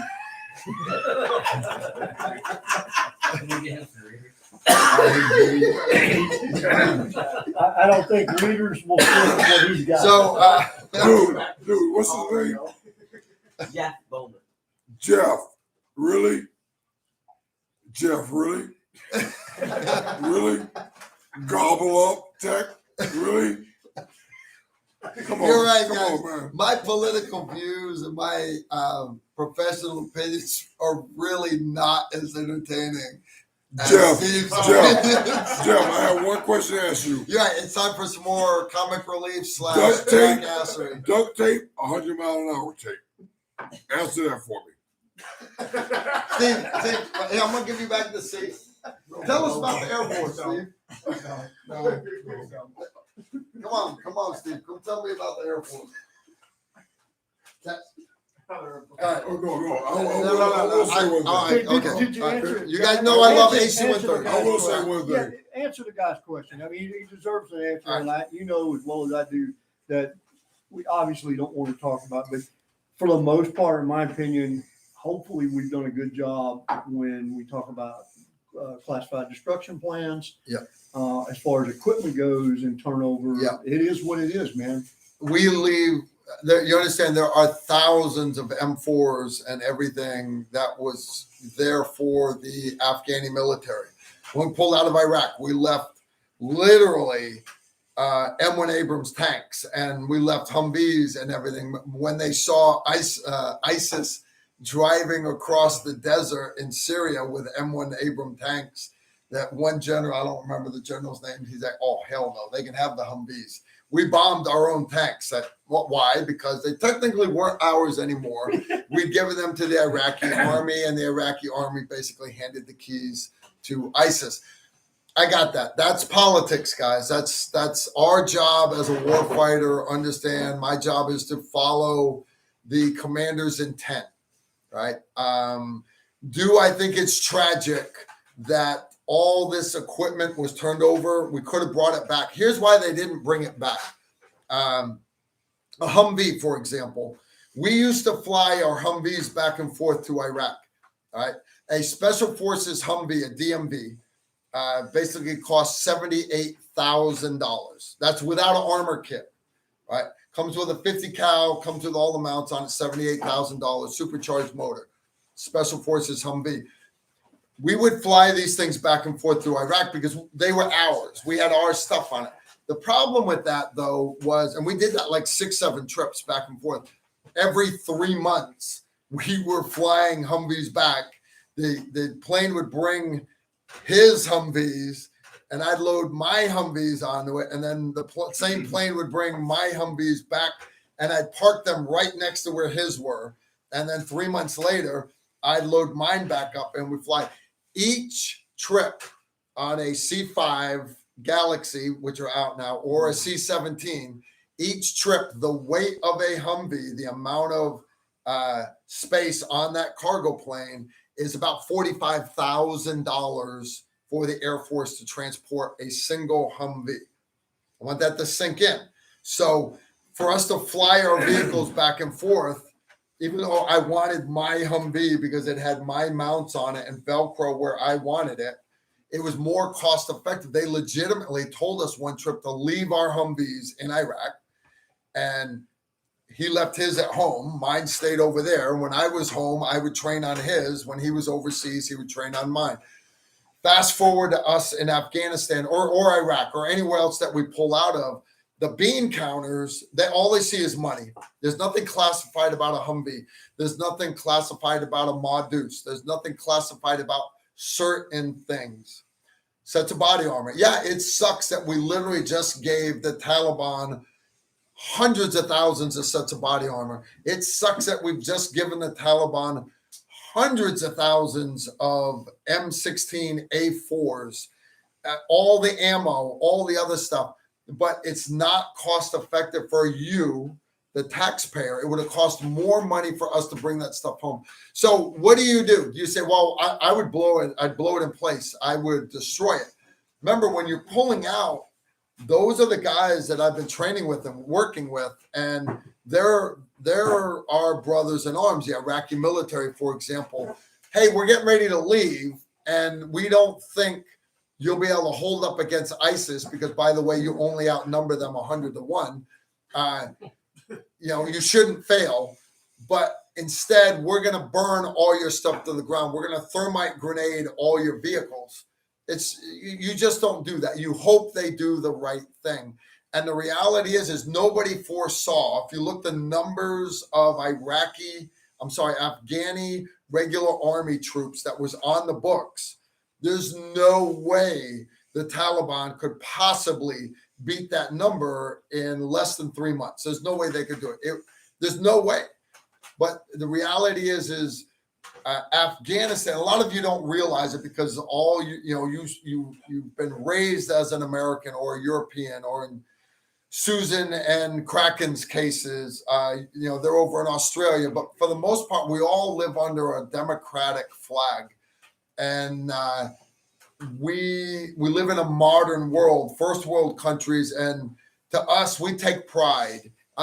Granted, some people don't take pride in being in America, but I'm here to tell you guys, if someone was to ask me what color we are, all four of us here, we are the exact same color, guys. We are all green, and we are red, white, and blue on the inside. You cut me, you just see the red parts pour out onto the ground. But when it's done pouring out, all that's left is the blue. But we are red, white, and blue on the inside, 100%. I'm not proud to be from this heritage. I'm not proud to be from that heritage. I'm 100% American.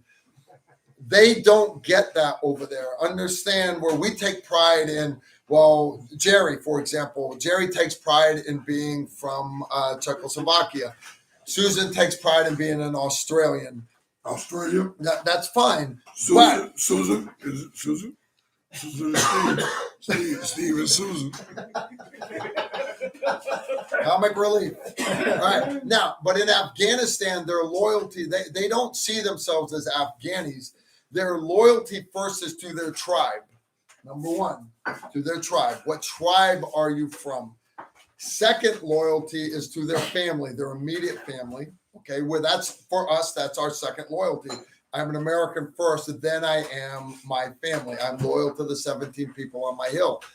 So they're loyal to their tribe, then they're loyal to their family. Their third loyalty is to their religion. So in other words, if somebody comes wandering off the mountain and comes down to their little village and knocks on the door, hey, I'm a Shia Muslim or I'm this. By their religious customs, they have to put that guy up for the night. They have to welcome him. What is that? In America, we call that, being charitable, right? Everybody will say, well, of course I took care of him. That's a good Christian thing to do. It's a good religious thing to do. Now, whether you believe that Islam is a satanic religion or not, can I say that on the internet? I think Or- I did. Yeah, or whether you're a Christian or whether you're Jewish, whatever, regardless, guys, there are, you understand, most of your churches, my atheists out there, understand atheists don't help anybody. They don't help anybody, but there's a lot of good being done on this pretty blue marble by people that have religious backgrounds, or they're doing it as a religious organization.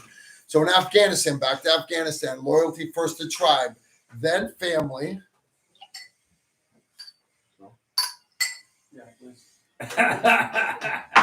Then family, then their religion. Now, fourth, you understand we're pretty well down the food chain here. When you ask them what country they're from, then they will say, well, I'm from Afghanistan, right? But literally, that's like that's like saying you're from New Jersey. You understand, no one takes pride in being from New Jersey, right? Nobody does it. There's like three people. There's three of them that take pride in being from New Jersey. Now, there are exceptions. There are people from Texas, for example, that fly their Puerto Rican flag on all their vehicles. They really do. And I'm like, dude, man, why are you flying the Puerto Rican flag? I'm joking, because Texans are very proud to be from Texas, right? But that is 1 out of 50 states that takes pride in it. So, but again, so think about that now in that different light, that, they're supposed to be loyal to the Afghani government, the democracy that they don't have any grasp of. They could care less about democracy. Their loyalty first is to their tribe, and the tribe goes, look, I know you're in the army, you're making good money. Honest dude, we really need you at home. We need you back here at the tribe. We got opium fields to be plowing, and ain't nobody plowing them right now, right? So the Taliban comes in. Now, is the Taliban going to rule? No. Understand, if we leave them alone, the Afghanis are going to start fighting the Taliban. Right? It goes all the way back to Alexander the Great, literally, in the 80s when the Russians came in. And everybody goes, well, they kicked the Russians' ass. They didn't kick the Russians' ass. The Russians came in and cleaned house, and then they became occupiers. And then with the help of the Americans, couple Stinger missiles, couple hundred Stinger missiles, they were pushed out. And in the world's eyes, they fled from Afghanistan. That was the 80s. When they left, the Afghanis, they're warrior poets. Now, don't think John Lovell. John Lovell's good people. When I say warrior poet, your heroes here in America are Michael Jordan and Madonna, or Britney Spears, or some ass clown like that. Free Britney. Heroes here in the U.S. That's who we have. Oh, when I grew up, I want to be a rap singer. When I grew up, I want to be a pro basketball player, pro football player. I want to do this. I want to do that. I want to grow up. I want to be a social media influencer. Right? That's not how it is in Afghanistan. A hero in Afghanistan is what they call a warrior poet. Now, and they don't use that term. It's not a term in Pashtun, but basically what it means is It's that guy that can go into battle, have the courage to go into battle, but he also has the ability, the skill, the tongue to sit around the campfire in the Irish bar in the middle of Vermont and share war stories that can actually keep you on the edge of your seat and make you feel like you were right there. He can poetically share war stories. Guys, that is a hero in Afghanistan. It's not the country music singer who sits atop his yak with his mandala and sings in Pashtun. It's not their, what's the name of the Afghani basketball team, their pro basketball team? That's right, they don't have one, okay? So literally, that is what a hero is. So it's the culture. So everybody does understand, oh man, I can't believe that the Afghani government fell that fast. The Afghani government fell that fast in Afghanistan because, in my opinion, they're just not important to the people. They're just not. They're important. Not invested in. They're not. They're worried about their tribes. So they started fighting each other after the Russians left, and then the Taliban came in and went, "You heathens, you freaking heathens! Here's the good book. You have not been reading the good book." Right? We think Old Testament, New Testament, you're supposed to follow the commandments. You're supposed to follow this. No, the good book to them is the Quran. And the Taliban came in and said, look, we need to get back to the roots of our religion. And you need to be a little more strict. Not that bad, but this is what you need to do. They basically took over the country, immediately started stoning women, by the way. But that's just what they did. They welcomed in Al-Qaeda. Why? Because Al-Qaeda was fighting the great devil of Western civilization. They welcomed them with open arms. Fast forward, in comes George W. Bush's coalition. All right. Green Berets, these guys, took the country over in 100 days. I got that. But if you've ever watched the movie 12 Strong, there's a few things in there that are accurate. There should have been 13 strong. There's a bunch of things that are not. You don't attack tanks on horseback, by the way. But in the movie, the Afghani colonel said to Captain Mark Nooch, told him is that, look, yeah, right now we're your friends, we're your allies, but if you stay here long enough, we're going to turn on you. And that's the reality is their culture. They always have to have somebody to fight. We're gone now. Everybody thinks that's tragic. Gosh. To me, it's tragic that we were not out of there by 2004. There are so many hundreds of Americans, thousands wounded, that have been injured since 2004. We should have gone in, done what needed to be done, and then we should have got out. The U.S. military, when you send a colonel to the war college, he's taking classes on how to move tank battalions on a modern battlefield. He's not getting classes on infrastructure, how to set up water and sewage. He's not getting classes on that. It's not the job of the military. So who do you send? Do you send the State Department? All you'd have is bars and brothels over there, and 50% of the money would be in their bank account because they're all dirty politicians. You can't send them. It's not a perfect picture. It's not a perfect situation. We did the best we could. We dropped the ball. Let me see it.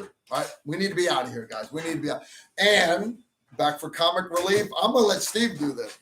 No, Go ahead, Steve. I'm Go going ahead. to say I agree and concur with 85% of the trigger pressure that you talked about. But for the other 50%, allow me to retort. One, God in heaven, God in the universe. Atheists are not necessarily all evil people. I'm not an atheist. I'm not a Catholic, a Baptist, a Methodist, whatever the other religions there are. On my dog tags for 30 years, and even the people that make dog tags try to fight me on this. where it says on the bottom line, what's your religion? Born in Georgia, Baptist. No. You Catholic? No, well, no, I'm not a Catholic. Methodist? No, I'm not. Muslim, Jewish? No. I had to force them to put God on my dog tags. It says God. Atheists might be atheists because they don't know any better.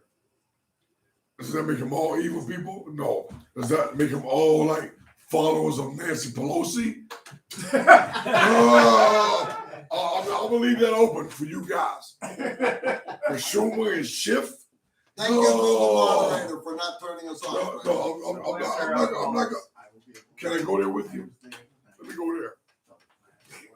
Last stream In every country, every nation, every religion, even Islam, the religion of peace.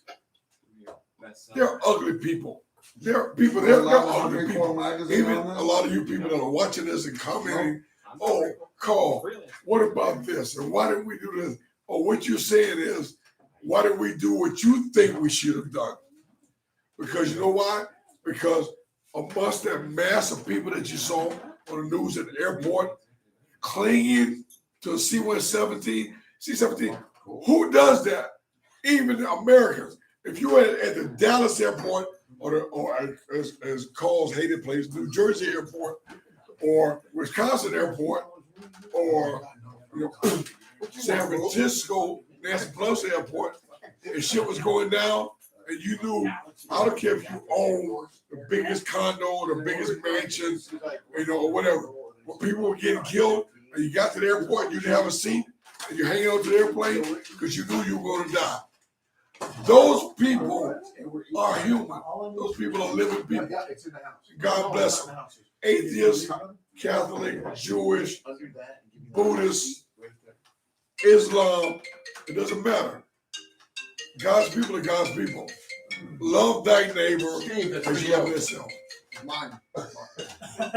Oh, The president? is that Yes, Mr. is that President. Joe Biden? Is that Joe Biden to talk to me about COVID-19? I mean China 19 from Wuhan? People, Okay. love each other. Okay, don't be hate. Yes, That's Mr. all I'm President. saying. Atheists, whatever. We have been asked by certain people in DC to stop talking religion. So, Okay. for all my, You know what? DC, if you look at the map, if I place the symbol of the country, the so-called country of Japan over DC, you'd be about 25% of the geographical area. all right, and we're back. Exit stage left. Exit stage left. All right. I apologize, guys. You're a city. You're not a state, not even a district. You're a city.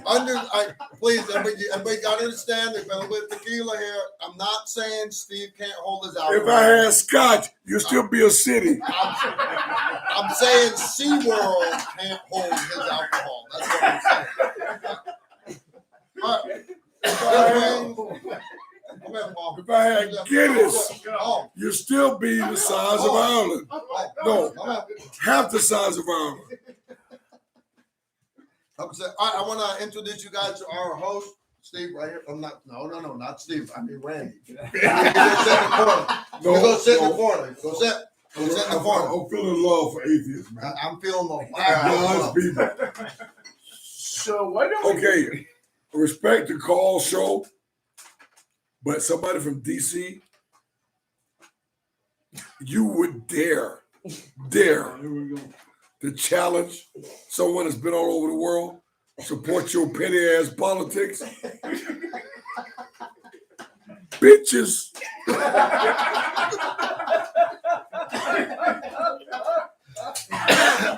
Okay. All right. This is the part where we tomorrow. You guys remind me. I got to put a commercial break in there. All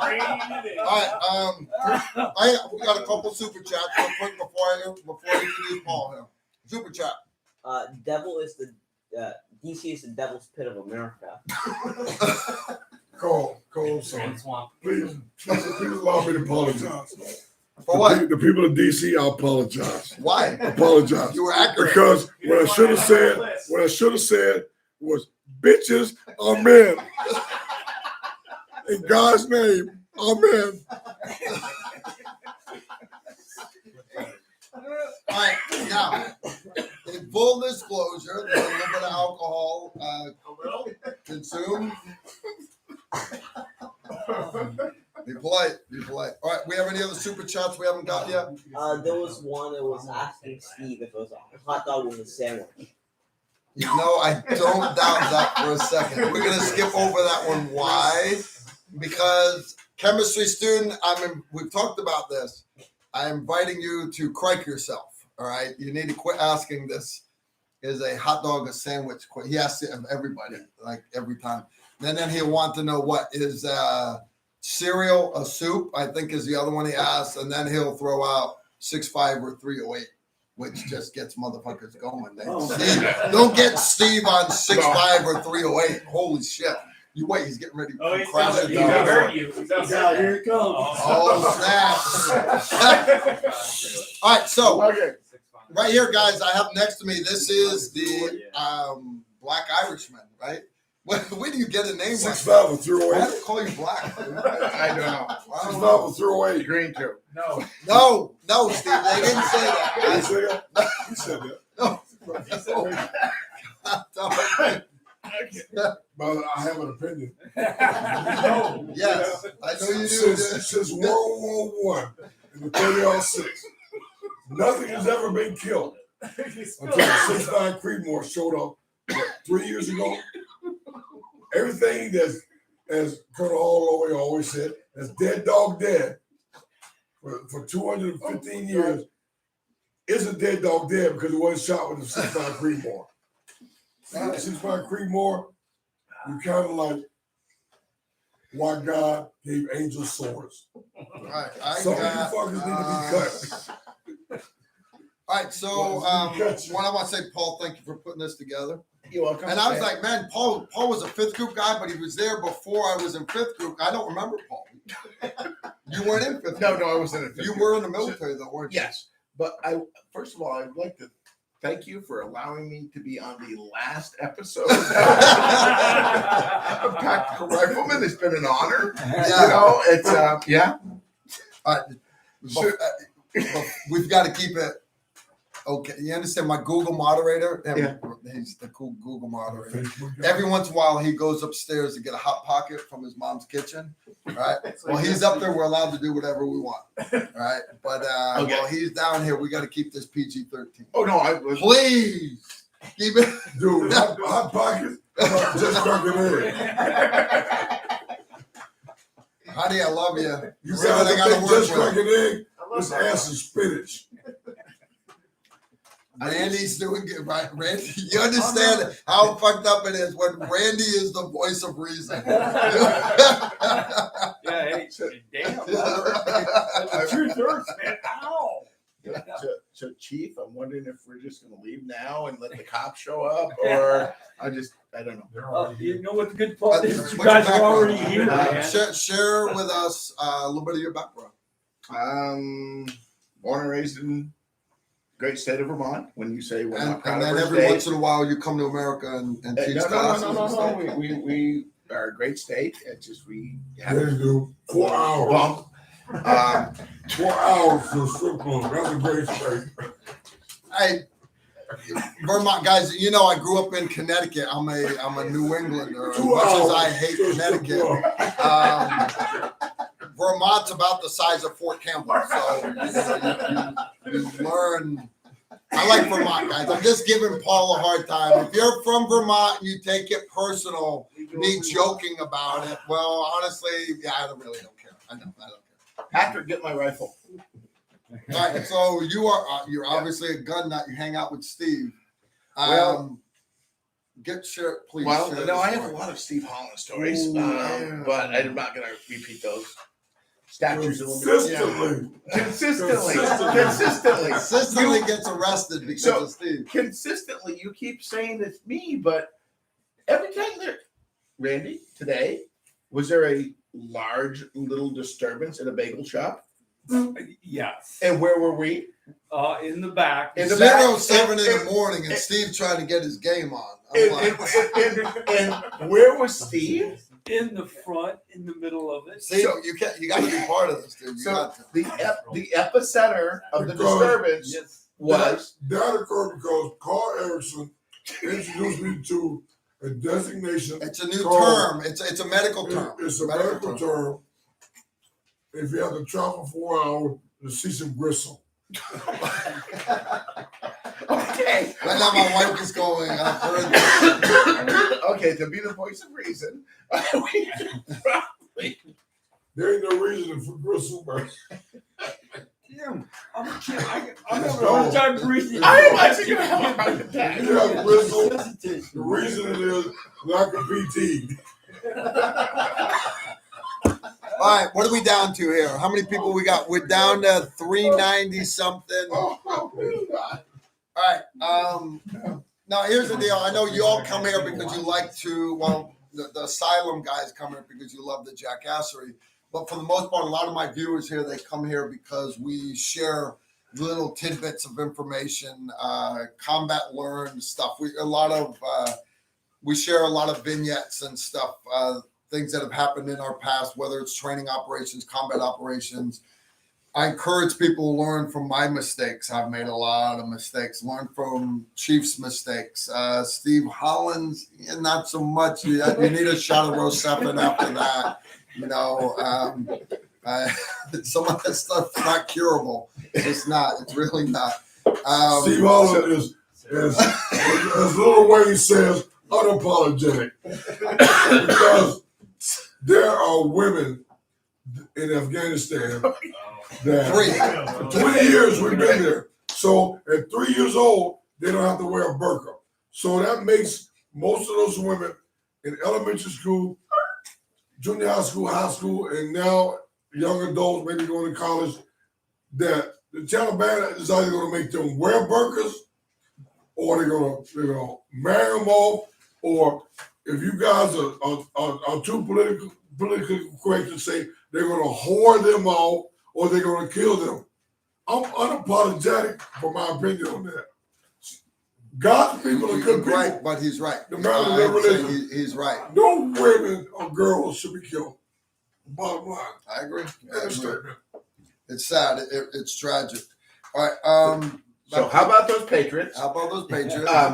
The New England Patriots. How about the Tampa Bay Why? Because Buccaneers? Vermont ain't got their own team. Yeah. No, we're Patriots. So How about TB12 in Tampa? eh, Tom Brady. How about it? now we're gonna fucking fight. Anyways, Carl, Randy, Steve,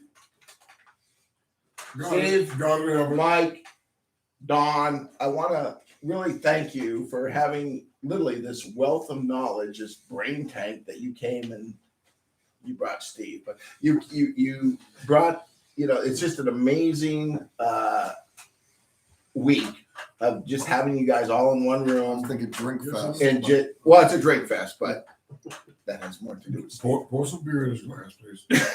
Here, now go pour me some out of the tap. I'll get it. No, You no, keep no, talking. I was You gonna keep hand- talking. You're on No, a I was roll. going to hand it to Oh, sorry, But I Bucky. just honestly wanted to say thank you for doing this, Call, and just passing on knowledge. call, And it's call, literally the Call. history in this room call. is amazing. Can I introduce Thank you? you, sir. Appreciate it. Yeah. Paul, really appreciate it. But we just wanted to come up and have fun. And Oh no, I shoot just guns, man. well this and him. I'm not No, going to no, talk no. as you know, this started with like KE, 5 years. You said, Steve, I need to go on a show. 5 years. It only took you 5 years to come on my live stream. Stop. Oh, next show. Little prick. Little prick. The guy lives an hour away from me. He should be on my live stream every Tuesday, right? Yeah, you're right. The channel will be shut down. But once a Yeah, month. because Once you know a what? month. People from DC are hating on me. Little city, so little ass city. No, sincerely, like 6.8 guys. I'm not joking. Steve's brainchild. Miniguns. Miniguns have been around since Vietnam. Puff the Magic Dragon had them. But as far as let's put them on vehicles in the desert with all the dust, that's the dumbest idea ever. I would even agree with that. I would. I'm like, that's fucking stupid. Don't do it.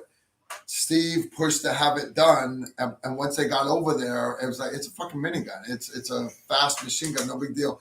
I didn't realize it until you open that garden hose up, and it just shuts everybody down on the battlefield. If you're behind it, it just puts a smile on your face, and you can be scared to death. It puts a smile on your face.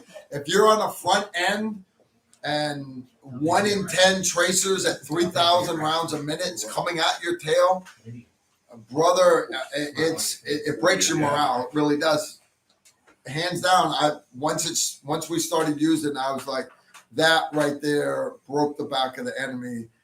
And us having it in country, Steve, Holland, the SPRs, Jerry, our resident nutbag from Czechoslovakia, he ran a SPR, one of Steve's SPRs in Afghanistan with the Czechoslovakian military. I didn't realize they were using them. They stole them. It's actually in the museum in Czechoslovakia. Jerry's gun is. Jerry, much love, man. Yeah, I'm just saying, we owe a lot of this to Steve Holland, and what bothers me is Steve didn't get credit for any of this shit.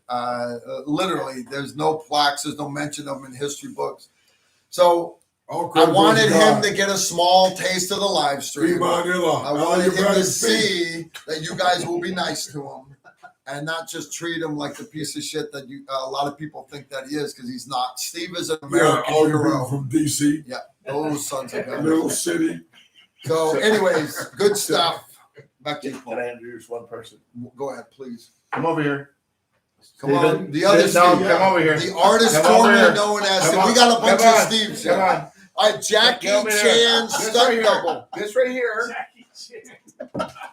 So this is my partner, Steve and Joe. I had a fun one. We perform the stunt double. I do Chris Tucker. He does Jackie Chan. We're gonna be in Rush Hour 5 in next year, but it's all good. Another great instructor, wealth of knowledge. Took his time out to come up here, just kind of teach a class, and amazing. Every time I teach with him or hang out with him, just like all these other guys, it's amazing the knowledge that you just suck up by sitting in a bar with him. One, never give Steve tequila. But yeah, but just great guy, tremendous instructor. You guys from DC got the dog hating on me. So I believe this will probably be the last episode of American Pack Rifleman. Yeah, that's a Yeah, this is gonna go down in history. So Steve, are you retired or are you working? No, I'm working right now. Are I'm you retired. Just coming to your problem. Do you have to do this or No. I'm working undercover. you know you look cooler if they put that black band on your eyes. I'm just Saying too late. We're just gonna have to put that in there, you know. No, I work as a janitor. What the hell, man? wait, no. If you get a marker, I can do this. Yeah, just don't move. Wait a minute, Yes, like No, it's been a great time up here. For you people that are from Vermont, I'm not saying anything bad at all, but I'm from Wyoming. When you drive there, you look and you go, okay, in the far distance, about 600-700 miles of the mountain, you just drive toward it, man. That's all you got to do. Here, you know what a puzzle looks like in your newspaper, and your mom gets it and she's figuring out it's got all those little things that go like that's just you get down the block from his house. That's all this is. so. You know what they say, Randy, in Vermont? Get a GPS No, because Randy's lost. That's No. what they say. can't get there from here. Yeah. Yes. Yeah. So yeah, that's we have a lot of compass. We're pretty good at land nav. Yeah. You are pretty good at land nav. I can tell you north, south, east, west, but I have no You clue can't how get we lost. get There's to only the two range. ways to get anywhere. Yeah, exactly. And it's very simple. If you look at the lake, know where the lake is, it's west. You will find everything. Lake is west. The one we came across on the Yep. ferry? West, east.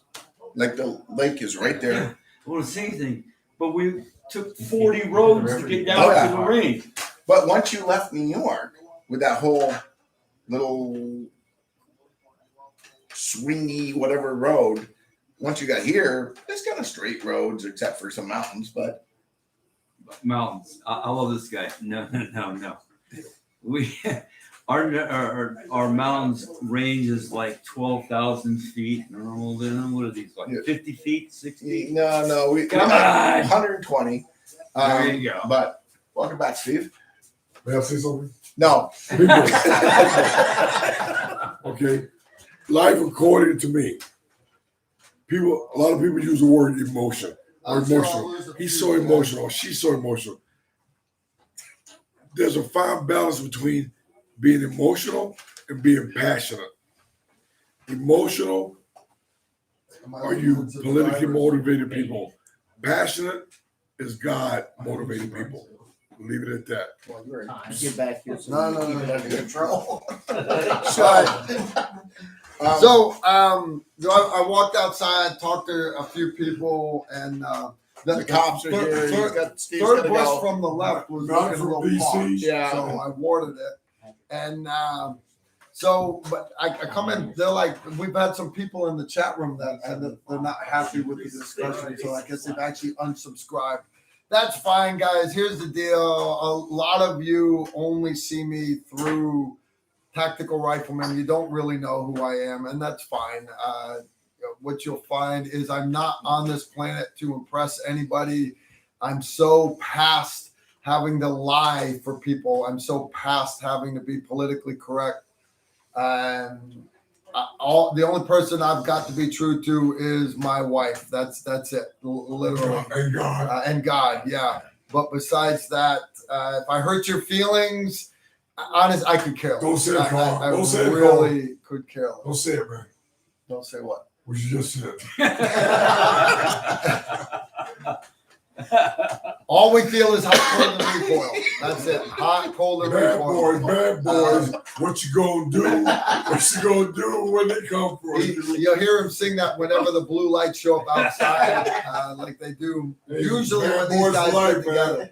Ride together, down together. Honey, in my defense, I have never ever been arrested with Steve Holland or Paul or Randy. I have not. I'm going to keep it that way. Night's not over. Paul, I love your bar here. This thing is awesome. He legitimately Irish heritage, at least from the waist down. And this thing is awesome. He's got all like the Boondock Saint paint pictures up here and everything. And this thing is awesome. He does wear a skirt, a dress from time to time. He does wear a dress from time to It time. is called Your a kilt. It's called a kilt. And that's what happened to the last guy. I called it a skirt. Is that what's Hey, hanging in that proper tree kilt. up there? There's a kilt, there's a proper kilt. What's a proper kilt? Tell him. Well, are you talking about a 7-yard kilt? Are you talking about a great kilt? Are you Be passionate, Like- not emotional. so? Are you talking about what we wear under a kilt? Yeah. Okay. So if you wear Oh. underwear, it's a skirt. If you So- free ball it, it's called Exactly. It's a kilt. it's a kilt. You know what's worn under a kilt? What's worn under a kilt? Shoes. Okay, that's fair. That's fair. I know now. Yeah, so it has a lot. It's a lot like a man dress in the Middle East. Then is that what you're saying? No. All right. All right. We are. How long we been doing this? Forever. All right, so here's the deal, guys. I've got a couple other things I want to talk about before we wrap this up. It's been awesome hanging out with everybody here. All right. Basically, okay. And just again, I want to thank Paul for putting this class together. We got a bunch of great classes. We're getting ready to go over small little classes and stuff all lumped together. It's 3-day private class here for a certain group of people. That's why you won't find it on our training schedule. It's not a tactical rifleman class. It's a fall class. All right. Started as a text message. For those of you that are out there, I've already got people signed up for the high-risk travel course that we've got coming up at the Louisville Army. Don't even try. The class is completely sold out. I still have, I think, 9 slots left for that class for the December class.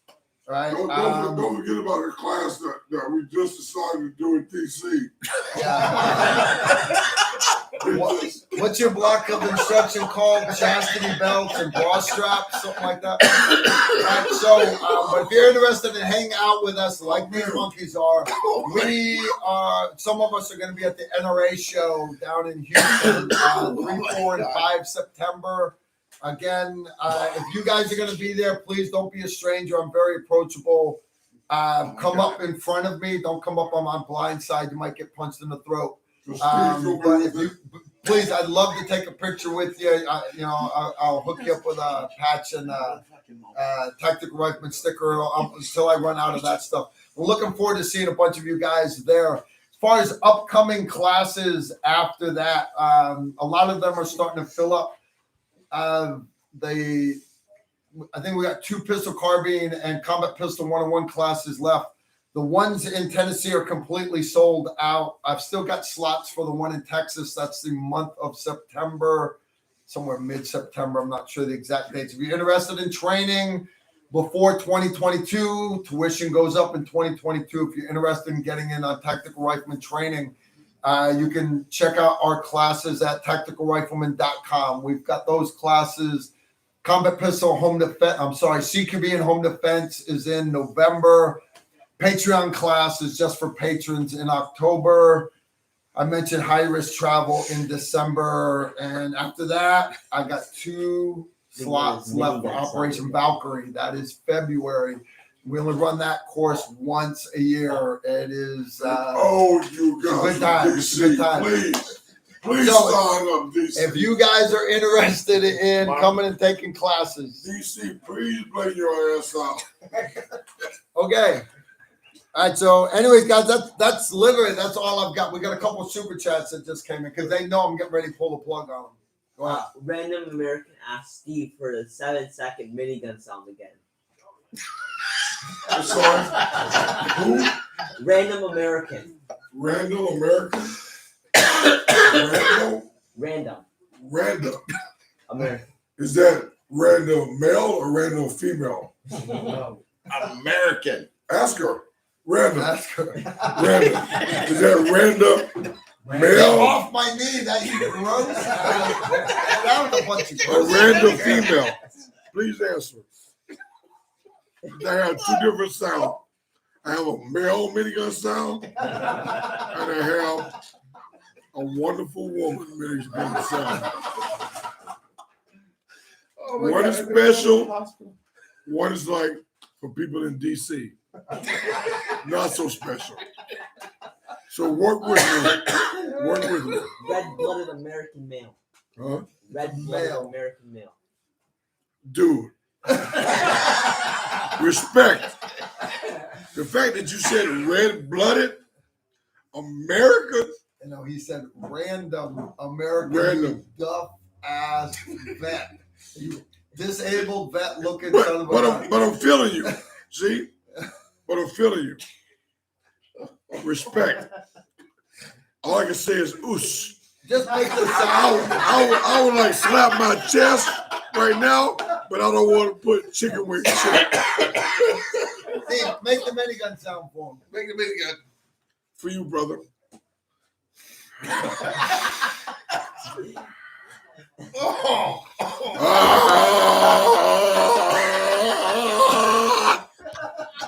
That was Get right some. out of the movie right Get That was some.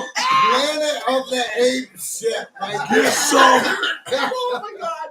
No! Get some, and then they got some. Oh my God! Oh, Now, oh my God. the woman sound is. No, I'm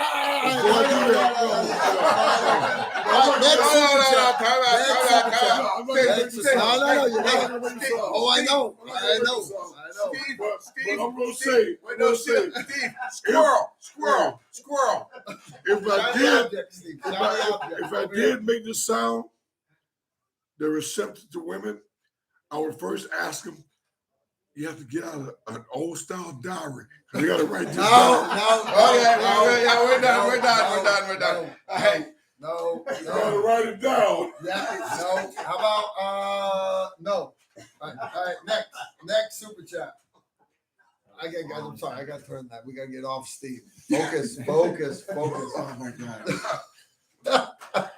Steve, we love you, brother. Just not that much. Yeah. All right, next one. James Wade, I know, surely I one might- of the best live streams to date. James Swain. James is my uncle from down in Texas. Thank you, James. I appreciate that. I really do. Thank you so much. That it for super chats? All right, so we've got caught up on super chats. I want to give another big thanks to our sponsors, guys.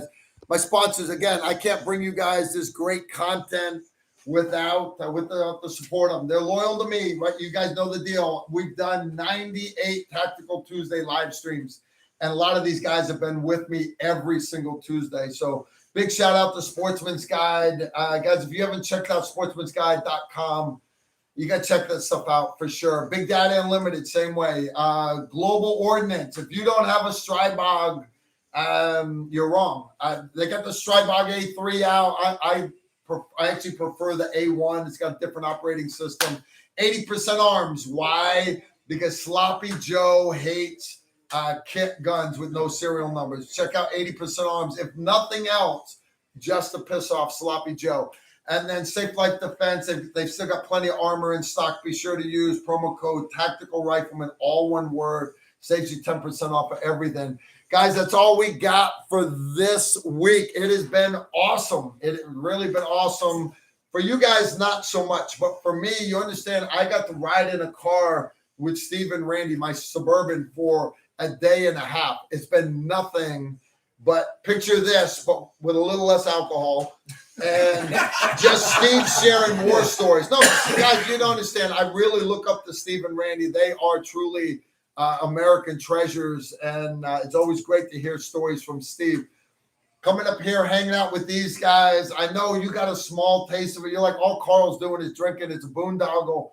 Guys, this bar is in Paul's backyard. We're not drinking and driving. It's literally, this bar is a separate building in Paul's backyard. He's put us all up in his house. Thank you, brother, for making us feel at home. And we encourage all women And to have a diary. A diary, not Hey, your phone.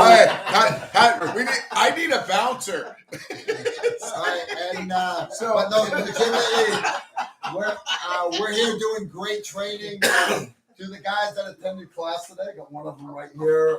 His pistol shooting improved so much just from beginning of the day to the end, and that makes me feel better as an instructor when I see guys actually getting stuff out of it. Class went okay. Oh, I will say, as a 20, almost 30-year firearms instructor, standing there watching, even teaching with Steve, which I learned tremendous stuff all the time. It was great. It was like I learned tons of stuff. Cool. Appreciate that. No, it was like very, not a lot of downtime, a lot of shooting, a lot of information exchange, and a lot of taking basic skills and taking that basic skill and advancing it. I want them to know the why. Why do we do things? Yeah. Yeah, and it was a great class so far. Steve always told We got 2 more days of it. Tomorrow, guys, I'm not on the podium. That's why I'm allowed to drink tonight. All right. We actually don't start till noon tomorrow. Noon Which is tomorrow. probably a good thing. Night shoot tomorrow for all the students that are attending. The rest of y'all, I know if I was good at this internet shit, I would just be like live FaceTiming you guys the whole time. Yeah, I'm not good at this internet stuff, but I do appreciate you guys. I really do. Thank you so much for everybody for hanging out with us tonight. If I missed your super chat, the money you threw down, again, thank you. Thank you so much for that. I'm gonna tally it all up, and we'll take care of all this stuff. I'm sorry if I missed your question. I'll be back again next Tuesday. I'm back at home for like one day. but that's actually 2 days. And now, so next Tactical Tuesday live stream again next Tuesday, same bat time, same bat channel.